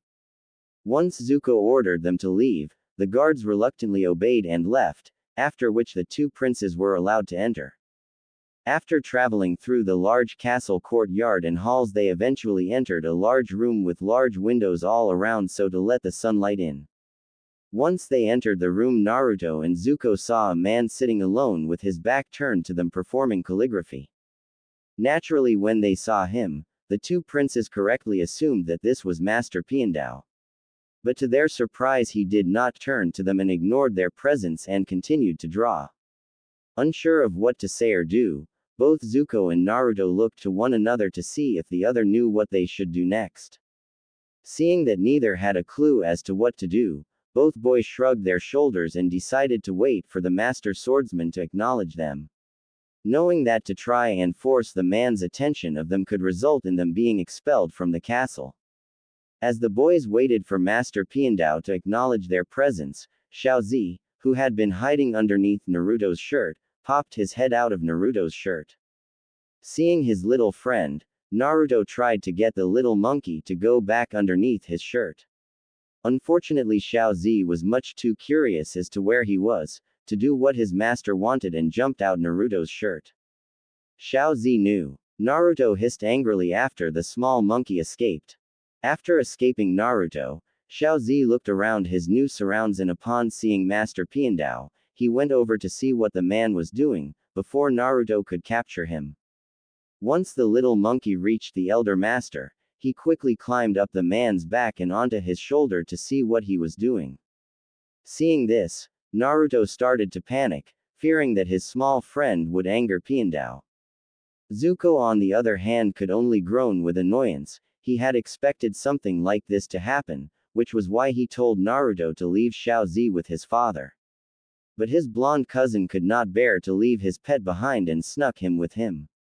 After seeing Xiaozi climb Piandao's back and onto his shoulder, the elder teen smacked his forehead with annoyance and shook his head. Fearing what would happen, Naruto was about to apologize to the elder master and go over and take Xiaozi off his shoulder. But before he could say or do anything, Piandao placed his brush down and started to pant the small monkey on the head with his index finger. Little fellow, a fitting name, the elder sword master commented, before he picked up the little monkey off his shoulder and into his left hand, and continued to pet Xiaozi on the head. 4. After about a minute, Piandao turned around to look at the two boys, all the while he continued to pet the little monkey in his hand. Piandao was a tall, thin, elderly-looking man with short black hair that was tied up in his small knot and a small, well-trimmed beard and stern-looking face. When the master looked at the two princes, he soon turned to Naruto. I am assuming, given your appearance, that you are Prince Naruto, General Iroh's son, and this little one here is your pet. Yes, I am, and yes, Xiaozi belongs with me, but I consider him my friend more than a pet, and I'm sorry about him bothering you. That is quite all right, he obviously meant no harm, but I believe you should teach him to be more careful, as being too curious can be dangerous for someone so small.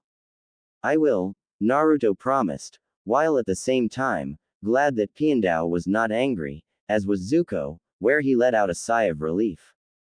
Naruto, that is a rather unusual name. It means maelstrom, where I come from, Naruto answered, leaving out how the fact that his name also meant fishcake, since he never liked it about his name, even though it was a topping of his favorite food, ramen. I see, very interesting. I have also heard that you come from a land far from the Fire Nation and the other 4 nations, and that it is filled with a warrior class with unique abilities, some of which are very similar to the bending arts, and that you are able to summon unique white flames that do not die. Yes, I can. I can also tell you a bit about where I come from if you are interested, Naruto said, hoping to make a good impression with the master swordsman. I will admit I would enjoy hearing about a land I have never seen or heard of before. But we will have to leave that matter for another time, as we are moving away from the matter at hand, which involves why you are both here, Piandao answered. Now, as you both know, I was contacted by your respected fathers to teach you the art of the sword. Normally I would refuse such requests, but even I cannot refuse the Fire Lord or the Dragon of the West when they ask me to teach you both. But I want to make this perfectly clear, you are to do everything I say without question. I will not refer to either of you by your titles, but you will call me master.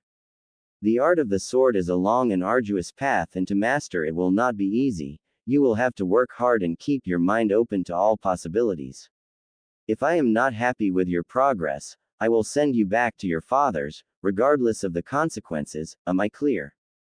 Yes, master, replied both princes and bowed lowly to show that they understood. Good, Piandao replied, who seemed pleased with Naruto and Zuko's responses. We will begin training tomorrow. Zuko, you may leave. Fat here will show you to your room. And what about me, master? Naruto asked. You will stay, Naruto. I wish to talk to you about a private matter concerning your father. Piandao answered. Curious, Naruto looked to his cousin Zuko, who just shrugged his shoulders, as like Naruto he had no clue what Piandao was talking about. But once Zuko and Fat left the room, Piandao turned his attention back to the blonde boy. When your father contacted me asking for me to teach you swordsmanship, he also asked me to help in several other matters. One of which involves your ability to perform airbending. He told you about that? Naruto asked in surprise. He did, but you need not worry, I will keep your secret and help you train in it. But how? Naruto asked, since he highly doubted that the old sword's master was a secret airbender as well. Oh, I've seen a lot of things in my time and have picked up a thing or two that may be of some help to you, Piandao replied with a knowing smile.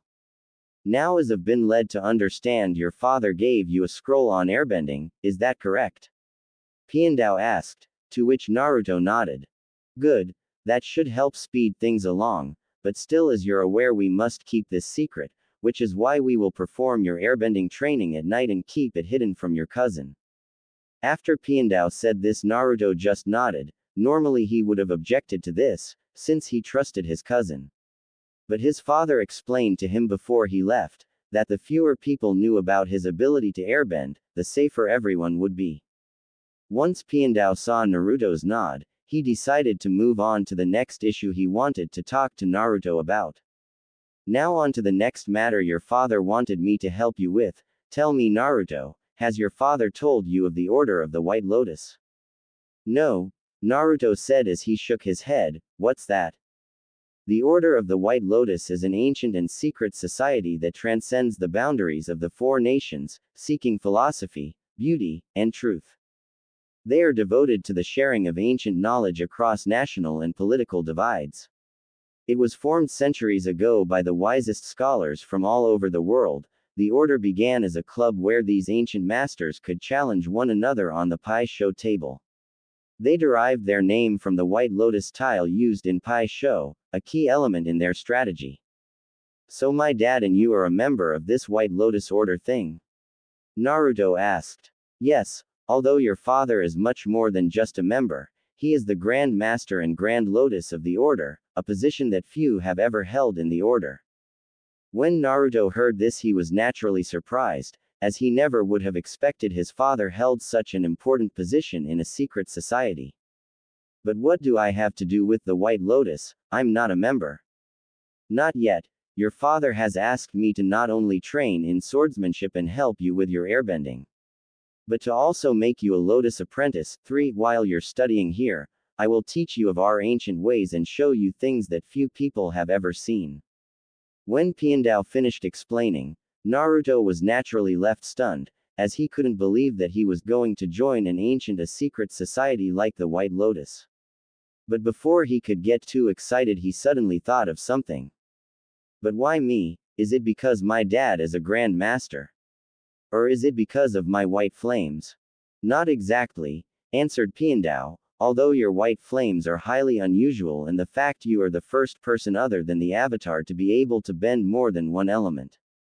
The reason why your father wants you to join the Order of the White Lotus is because he believes that you will have an enormous impact on the four nations, and will need the Order's help to be ready for it. But how? For centuries your people and the four nations have been separated by a great sea and have never come into contact with one another, let alone even known that the other existed.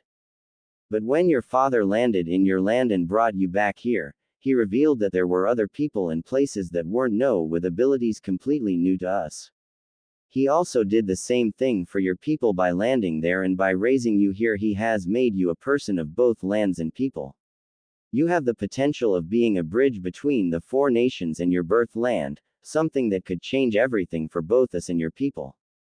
When Piandao finished explaining things, Naruto did not know what to say, as he couldn't believe that his dad was putting so much faith into him. But what if I mess things up? What if I bring the war to the elemental continent? What if people of my village still hate me and turn on dad and the others?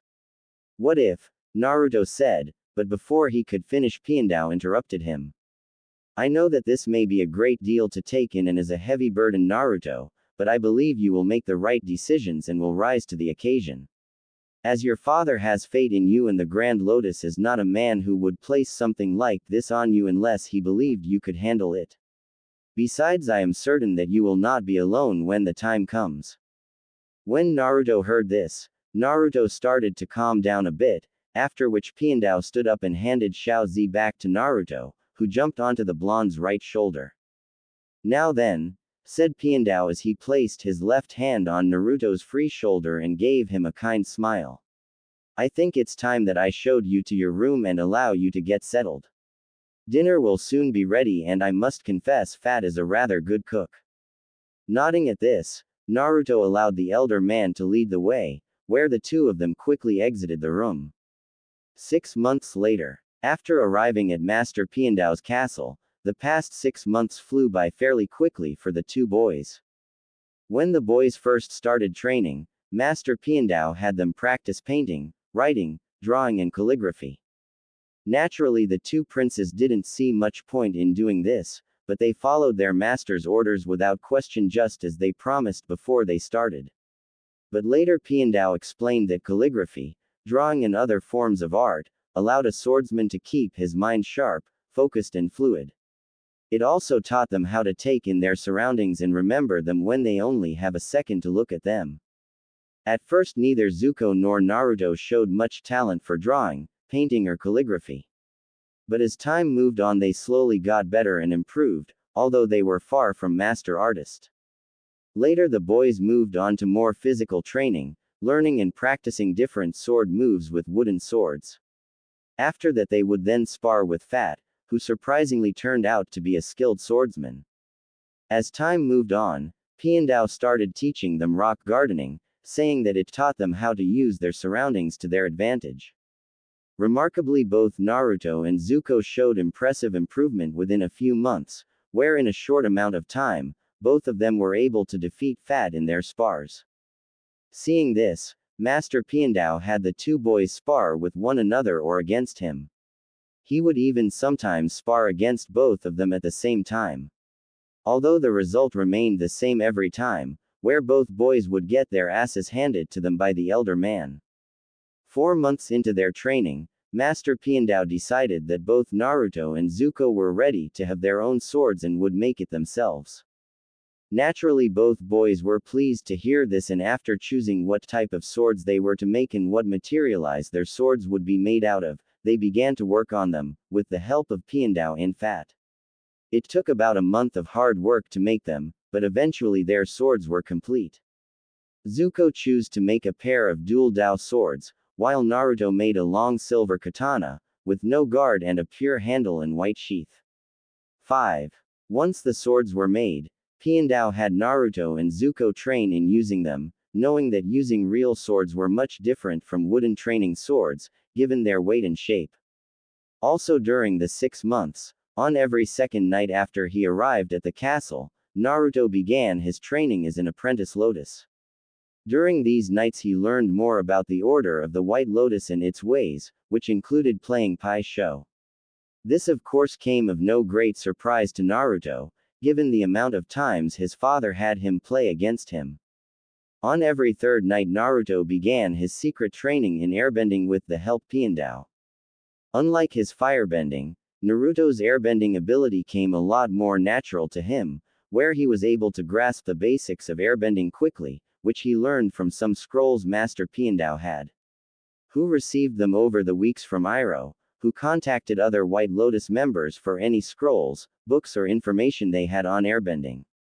Thanks to these scrolls, which taught him the basics, Naruto was able to learn some of the more complex moves that were in the scroll that he found in his father's room. But despite his improvement, Naruto's airbending skills were fairly limited since there was only so many moves the scroll could teach him, and the books and scrolls his father sent were just as limited or didn't tell very much. This was of course no great surprise since not many things survived the genocide of the air nomads. Also during the 6 months, Naruto and Zuko trained together to improve on their firebending, where with the help of one another they steadily improved each other's skill. They also grew closer together, where Zuko actually smiled a lot more and even laughed when Naruto made a joke or did something funny. But like all good things, they eventually came to an end, where Zuko received word from his father, telling him that he was to return to the palace 2 months earlier than they were expected to. When Piandao learned of this, he decided to have one final spar between the two princes under his supervision. Begin. Piandao yelled. As soon as Piandao yelled begin, the two princes raced forward and began their battle. Once he was close enough, the 13-year-old Zuko attempted a diagonal slash with his left-handed sword, but before it could cut a now 12-year-old Naruto. The blonde boy raised his katana and blocked the slash.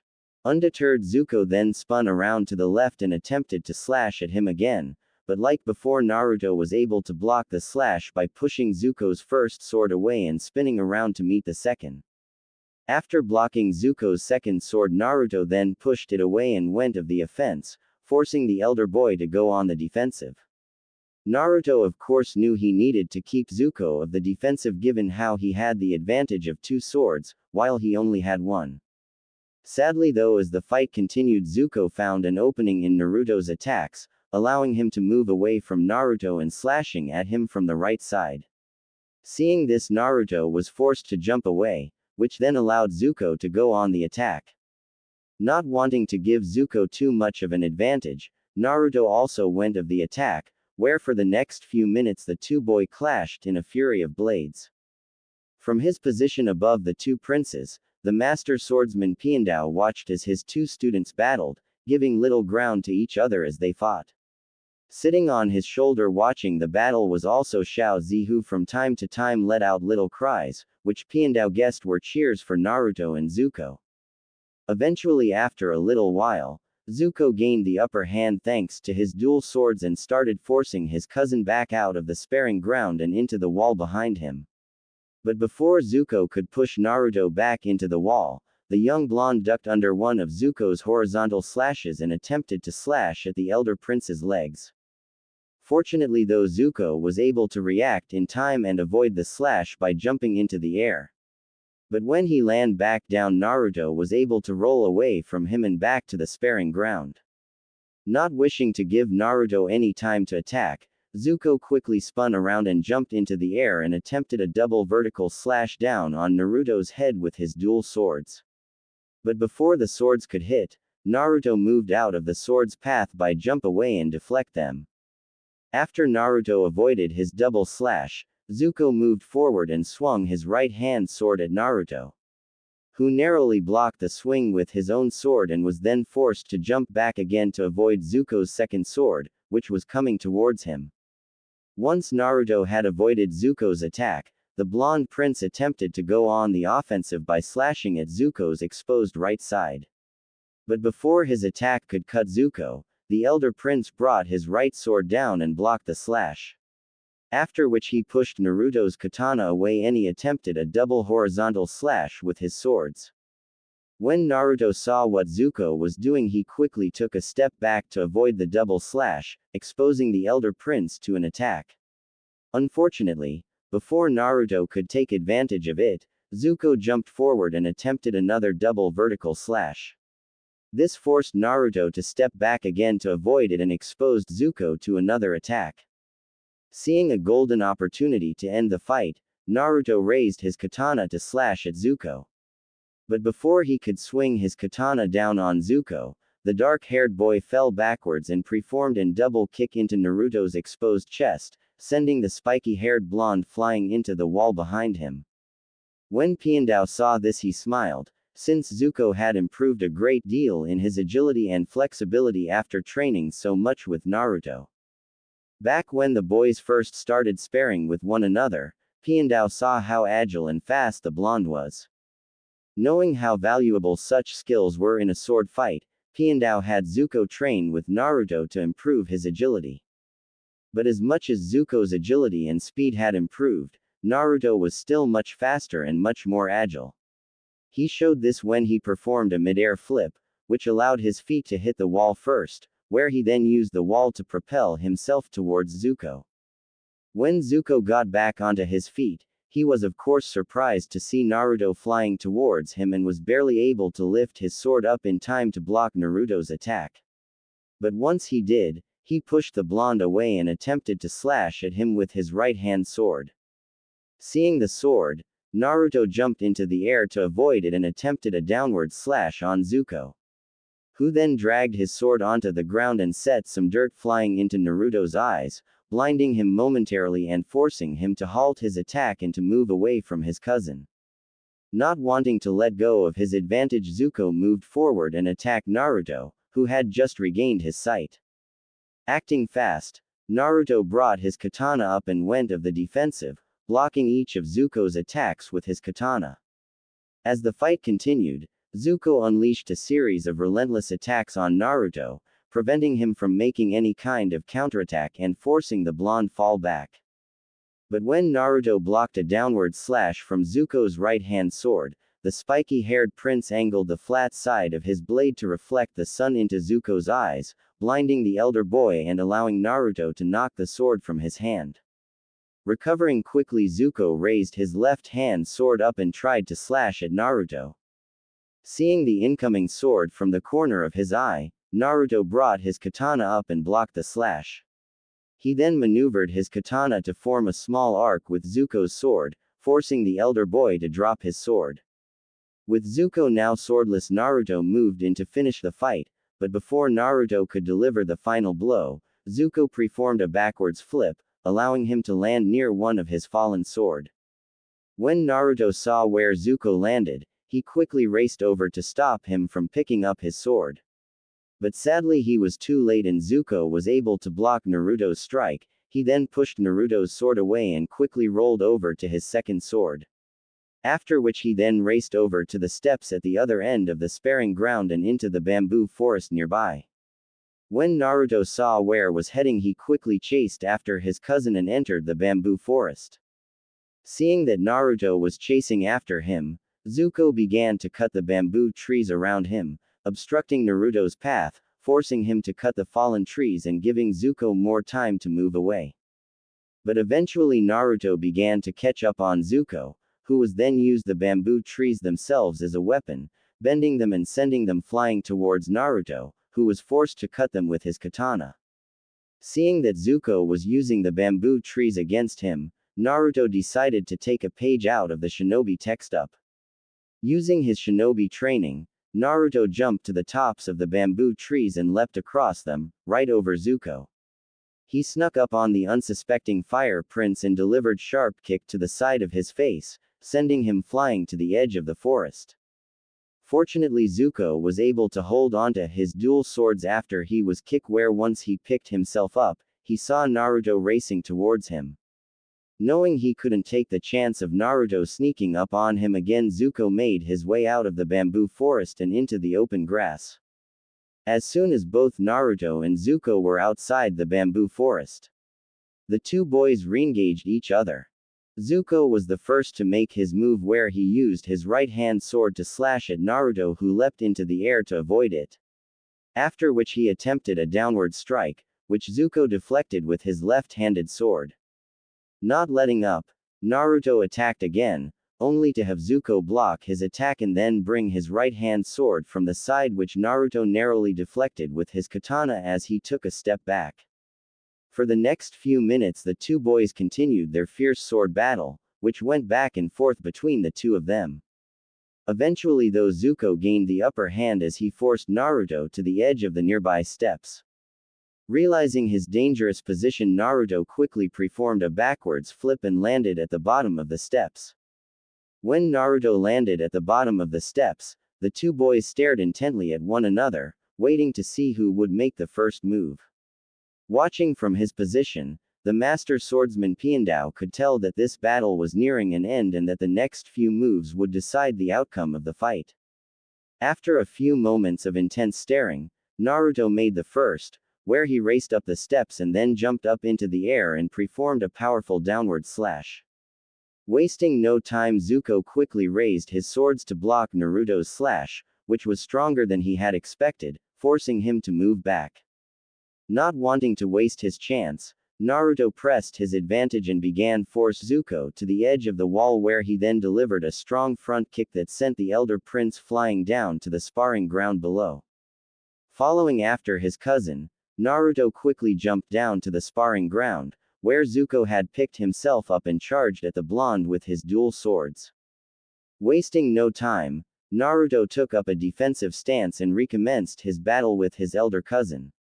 For the next few minutes, the two boys fought fiercely with one another, each trying to push the other back and gain an edge in their fight. Eventually, Naruto regained his earlier advantage and started to force Zuko back, after he jumped into the air to avoid one of Zuko's slashes. He then swung his own sword at Zuko's head, forcing the elder boy to move back. Naruto then pressed his advantage by forcing Zuko to go on the defensive and allowing Naruto to take control of the fight.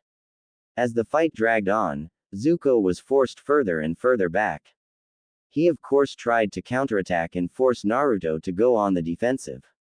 But when he tried, Naruto avoided his double slash and then dragged his sword onto the ground, sent some dirt into his eyes, blinding Zuko temporarily.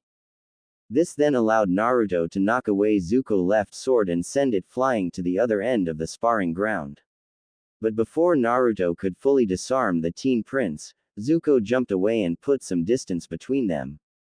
Unwilling to give Zuko any time to fight back, Naruto moved forward and continued his relentless assault on Zuko, forcing the elder boy to stay on the defensive and move further back.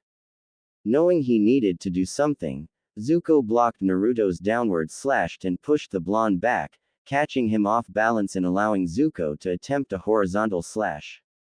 Luckily though, Naruto was able to avoid the slash by falling backwards, after which he then used his natural agility to spin around on his back and kick Zuko of his feet and causing him to fall on his back. Once Zuko was on his back, Naruto then jumped onto his feet and pointed the tip of his katana directly at Zuko's face. "Looks like I win, Zuzu," Naruto said with a smile, while using Zuko's pet name, to annoy his cousin. But to Naruto's surprise, he saw his cousin smirk. "I wouldn't be so sure of that." When Zuko said this, Naruto noticed that the tip of Zuko's sword was pointed at his stomach. At the same time, both boys suddenly heard their master speak, "Enough. The match is over and is a draw." Hearing this, both boys lowered their blades, after which Naruto offered his hand to help Zuko up. But instead, the elder prince picked himself up and walked over to the other end of the sparring ground to pick up his other sword. When Zuko refused his hand, Naruto rolled his eyes in annoyance, since his adopted cousin could be so stubborn at times, as he didn't like being helped, believing it was a sign of weakness. After Zuko got his other sword, the two boys walked over to their master, who had a small smile on his face. When they arrived, Xiaozi jumped off Piandao's shoulder and into Naruto's arms. After which he climbed up onto Naruto's right shoulder, who smiled and panted, "The little monkey. That was very well done, both of you," a pleased Piandao said. "The two of you have shown exceptional skill in the art of the sword, and as you have shown, your hard work and dedication has paid off." When the two boys heard this, they both smiled, since having Piandao say this to them meant a lot to them. "You Zuko have shown great skill with your dual Dao swords, using them to your advantage against Naruto. You have also shown resourcefulness and cunning by blinding Naruto and luring him into the bamboo forest and using your surroundings to help you fight him. These are traits that will serve you well later in life. But you also must be more flexible and less rigid and be willing to adapt to a new situation, for the key to being a master of the sword is to always remain open-minded. You also must learn to be calmer, for if you let your emotions control you, you allow your opponent to control the battle." Hearing this, Zuko nodded his head in understanding and said he would try. Nodding, Piandao then turned to Naruto. "You have also shown impressive skill in a short amount of time, Naruto. At first you were wild and untamed, swinging and slashing your sword at everything. But now you have become more focused and precise. You now understand that a sword is a weapon that is to be respected and can be used not only to end lives but to protect them when needed. Like Zuko, you have the ability to adapt to a situation and have shown to be quite resourceful when you reflected the sun off your blade to blind Zuko. You've even shown to be able to use your speed, agility and flexibility to your advantage and use them against larger and stronger opponents. But still you need to learn to mind your surroundings and not allow yourself to be lured into an unfavorable situation by your enemy.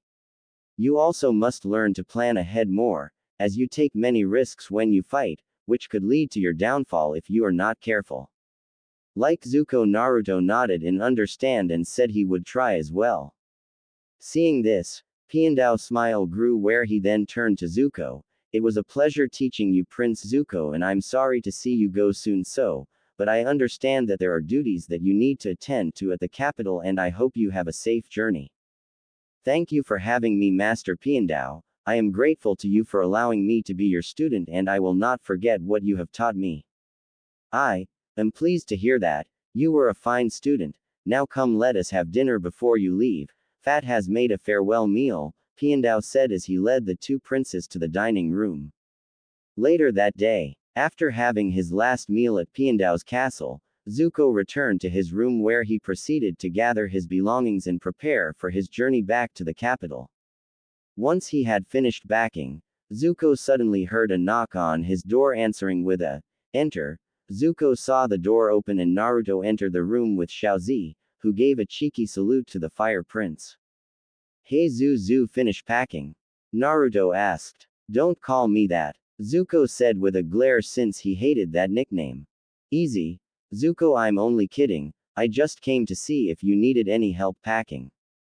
Grunting at this, Zuko turned away from Naruto, closed his trunk. "Thanks, but I'm fine, I just finished." "Oh, okay then. Just thought I could help," Naruto replied with a shrug, where he then walked over to the window with his arms crossed behind his head in a relaxed manner. When Naruto did this, Xiaozi immediately jumped up onto the top of the blonde's head, where he then nested himself comfortable into Naruto's hair. "I still can't believe your dad is calling you back early. You think he could wait 2 more months for you to finish your training here with Master Piandao," Naruto said as he looked out the window overlooking the countryside. "Father said he needs me to return to the capital. Unlike you, Naruto, I have duties to perform as heir to the throne. There are things I need to know so that when I become Fire Lord, I can rule this country well," Zuko answered, where he glanced at Naruto, who was still looking out the window in a relaxed manner. Seeing this, Zuko couldn't help but envy Naruto, as there were times he wished he could let go of all the pressures of being heir to the throne and relax now and again and have fun like Naruto.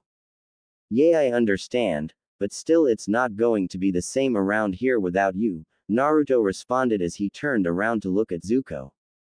"Yay, you'll only have Fat now to play your pranks on," Zuko replied with a small smirk, since for the past 6 months from time to time, Naruto had been liven things up in the castle with a few pranks. Naruto of course pranked both Fat and Zuko, but could never get Master Piandao.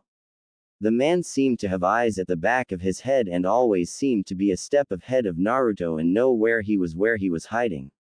Smiling at this, Naruto walked over to his cousin and offered his hand. "Good luck, Zuko, I'll see you in 2 months. Don't let Azula get to you and keep practicing, as next time we spar I'm going to kick your."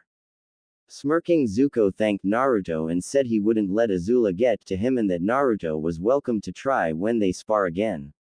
Soon after, Fat arrived saying the royal procession had arrived to escort him, after which Naruto and Fat helped Zuko with his things and bid farewell to him along with Master Piandao. 6 weeks later, currently sitting outside in the open rock garden, Master Piandao and Naruto was seated at a small table playing a friendly game of Pai Sho. Sitting next to the board, watching the game, was Xiaozi, who was also playing with the tiles that were not being used. "I think this makes me the winner, Master," Naruto said after he placed his final pieces on the board. "So it seems," Piandao replied with a raised eyebrow and an impressed look. "You've improved a great deal, Naruto. But I would expect nothing less from the son of the dragon of the West." "Thanks, I had good teachers," Naruto answered with a smile. "I have to say I will miss these games of ours. When you leave, Piandao said with a small smile and a slightly saddened look, since in a few weeks Naruto would be returning to the capital. But I'm sure your father misses you even more.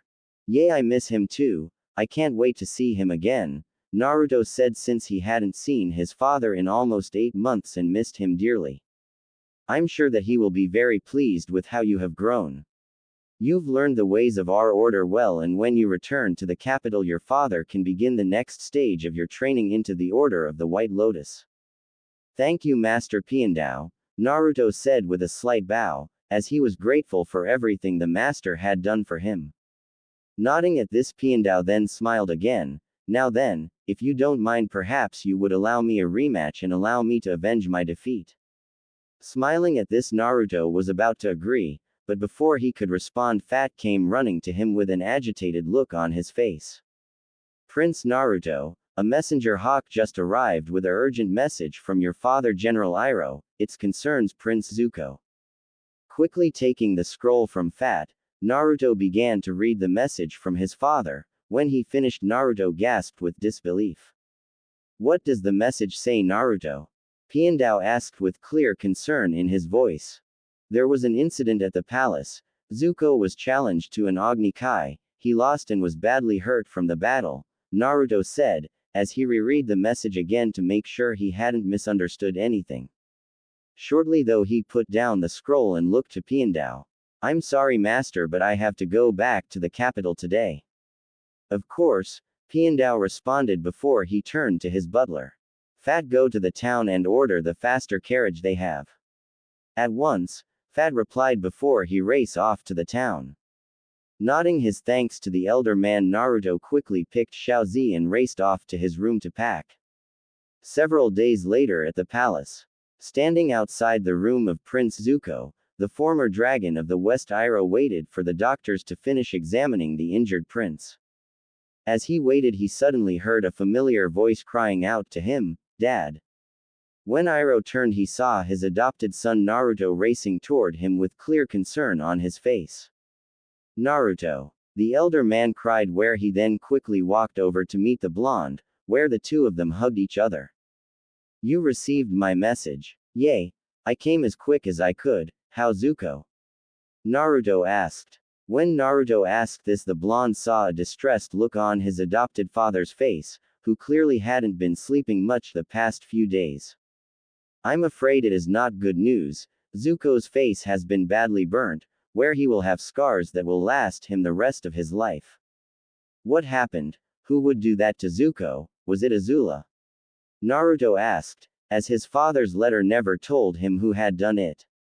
No, it was his father, the Fire Lord. What? Naruto yelled as disbelief.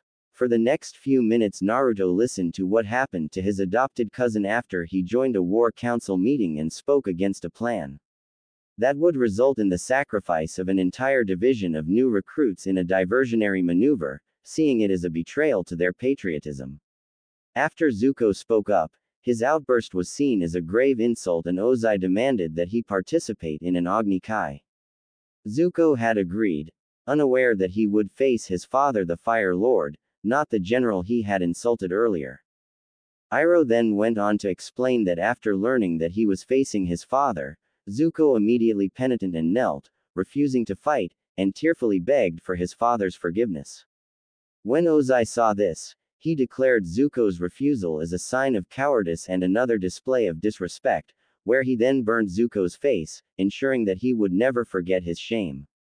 When Iroh finished telling Naruto what had happened, the blonde boy was left stunned, as he couldn't believe the Fire Lord would do that to his own son. He had of course known that Ozai was often cold and uncaring to Zuko and in some ways cruel to him. But he never would have dreamed that the Fire Lord would do something like this. After a few minutes of digesting the news of what happened to Zuko, a fierce look appeared on Naruto's face. Seeing this, Iroh started to fear that his adopted son would do something foolish, and as expected, his son turned around and started to walk away from him. Naruto, where are you going? Iroh asked. I'm going to find that bastard Ozai and I'm going to make him pay for what he's done to Zuko. Naruto replied angrily as he marched down the hall. No Naruto, you mustn't. Iroh replied, where he quickly raced over to Naruto and grabbed hold of the young boy. Let me go, Dad. Naruto yelled as he tried to struggle from his father's grip.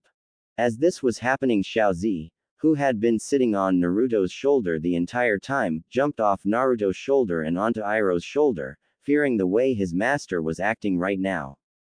No, Naruto, I won't let you do this. Attacking the Fire Lord will solve nothing, all it will do is cause more harm. It will not change what happened to Zuko. So we sit back and do nothing? Naruto asked angrily as he continued to struggle with his father. We let him get away with this.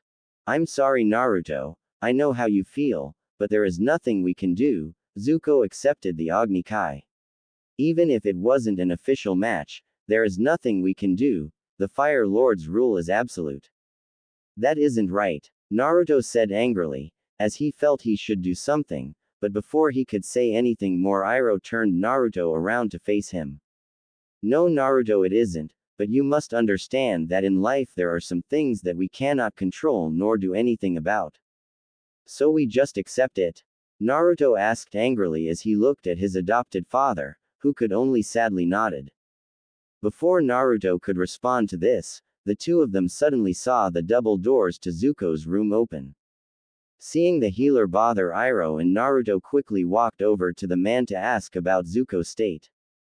Excuse me, but can you tell me how Prince Zuko is?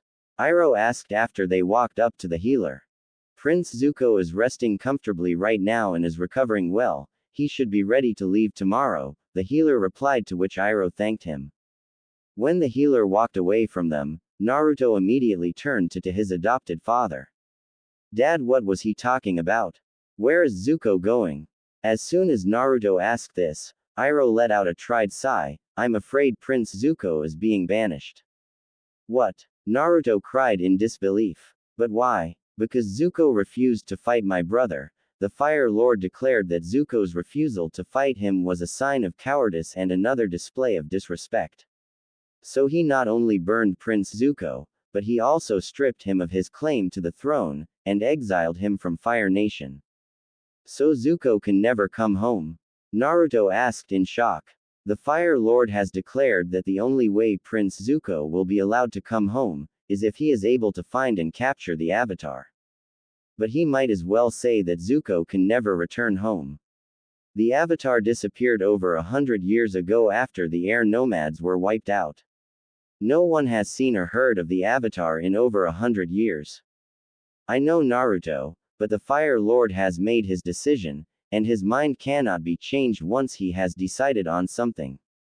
Damn it! Naruto cursed as he gripped his fist tightly.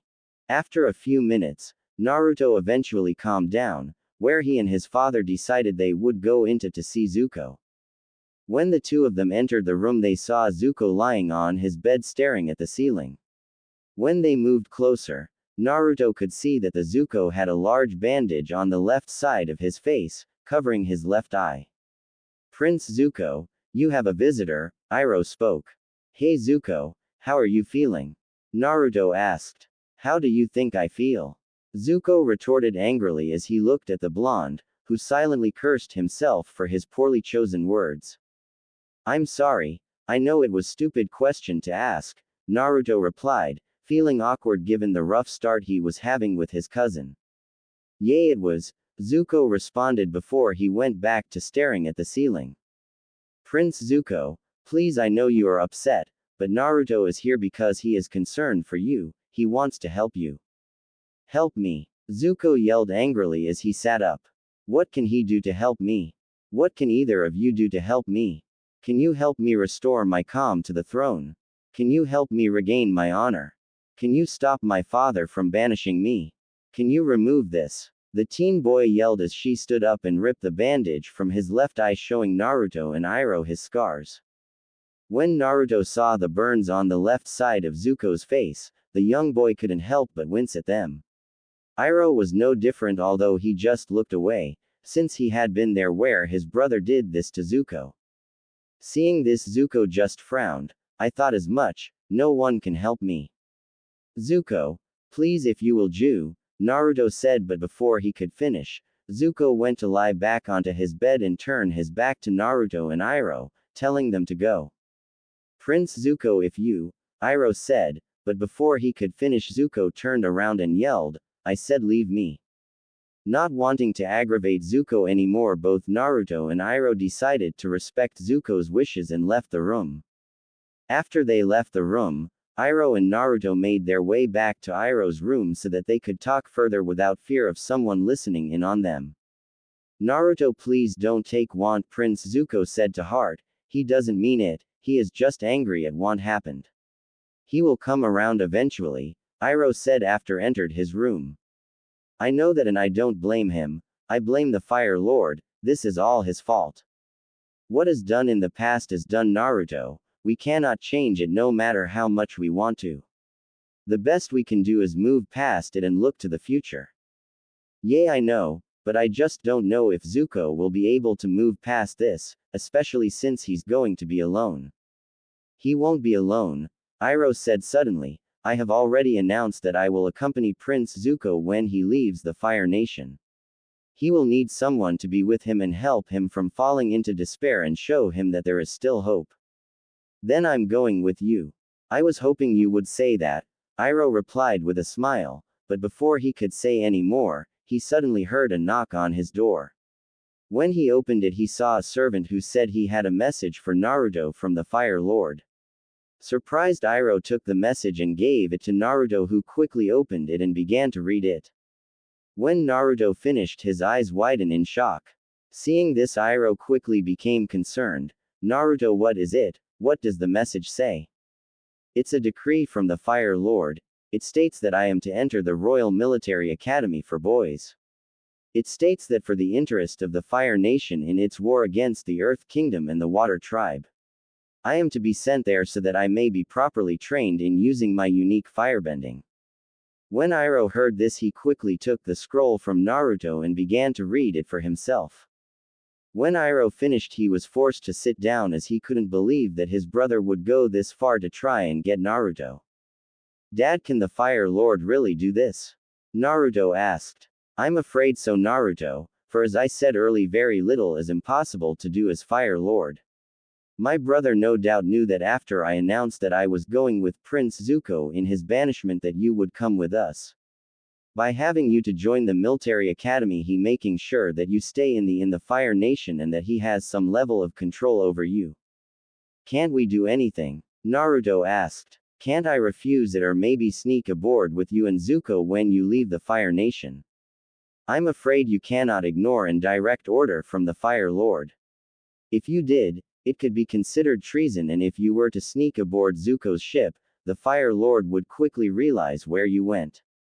He would then declare you a deserter and would hunt you down and bring you back to the Fire Nation, where there would be nothing I could do to help you. The only thing I can think of to stop this is to stay here, stating that I would be training you.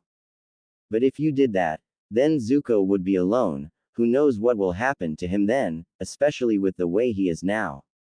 Knowing what Naruto said was true, the former dragon of the West could only place his head into his hands, as he didn't know what to do. If he wanted to protect Naruto, he would have stay in the Fire Nation and leave Zuko alone to his banishment. But if he went with Zuko, he would be leaving his adopted son alone in the Fire Nation with his brother the Fire Lord trying to manipulate and use him. After a few minutes, Naruto eventually spoke. Dad, I want you to go with Zuko. What? Naruto, you can't be serious. Iroh said in surprise as he looked at his blonde son. I am. Dad, listen to me. Whether Zuko knows it or not, he needs you more than I do. Naruto, you can't expect me to leave you here alone. I won't be alone, isn't that right, Xiaozi? Naruto said as he looked over at the little monkey who jumped off Iroh's shoulder and onto Naruto's. After which he then gave a little salute, indicating that he was ready to do it part. After smiling kindly at the little monkey, Iroh turned back to his son, although I'm certain that Xiaozi would do a commendable job in help to protect you, Naruto. I fear that you may need more help, as my brother will try many things to win you over to his way of thinking or to control him. He can try, Naruto replied with a frown, since after what he did to Zuko, Ozai was the lowest form of scum to Naruto. Seeing that his father still had doubts, Naruto went over to him and placed his hand on Iroh's arm. Dad, you once told me that to do the right thing we sometimes must put the needs of others over our own. I don't want you to go any more than you want to leave me here, but Zuko needs you more than I do. He's got a lot to deal with now and he needs someone to look out for him. That's why you need to go with him. Neither of us want anything more to happen to him. Besides, I can handle myself here, since if Ozai thinks he can manipulate me into becoming one of his little puppets, he's going to be in for a rude awakening, Naruto said with a little smile. When Naruto finished, Iroh could only smile. When Lu Ten died, a piece of me died along with him, and until I found you, Naruto, I thought I would never feel what it was like to be a father or feel the pride of watching his son become a fine man. But now, thanks to you, I have never felt more pride as a father than I have now. You're a good boy, Naruto, and whether Prince Zuko knows it or not, he is very lucky to have a caring cousin like you. When Iroh finished, he then pulled his son into a strong hug, which was quickly returned by Naruto. Eventually, the two let go and Iroh looked Naruto straight in the eye.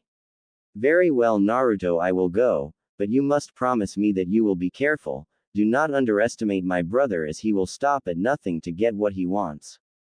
Don't worry, Dad, I won't, Naruto replied with a smile. Good. I will have some of the White Lotus members who are here to look out for you and warn you if need be in the event that my brother tries something else. At this, Naruto just nodded again, where for the remainder of the day the two talked over what was need to be done. The next day, standing at the docks, Naruto watched as Zuko's ship sailed away from him. He had been there to say goodbye to his father and Zuko, who remained distant from Naruto and gruffly said goodbye to the blonde. Before he left, Iroh told Naruto again to be careful, who in turn promised to send a messenger hawk to the former general once a week and keep him apprised of everything that happened. Once the ship was out of sight, Naruto turned to Xiaozi and said, "Well, boy, looks like it's just us for a while and we both have a rough road ahead of us." At this, the little monkey, who was sitting on Naruto's shoulder, moved closer to Naruto's head and panted his face, telling Naruto that they would be alright. Smiling at this, Naruto panted the Litka monkey and turned around and made his way back to the palace.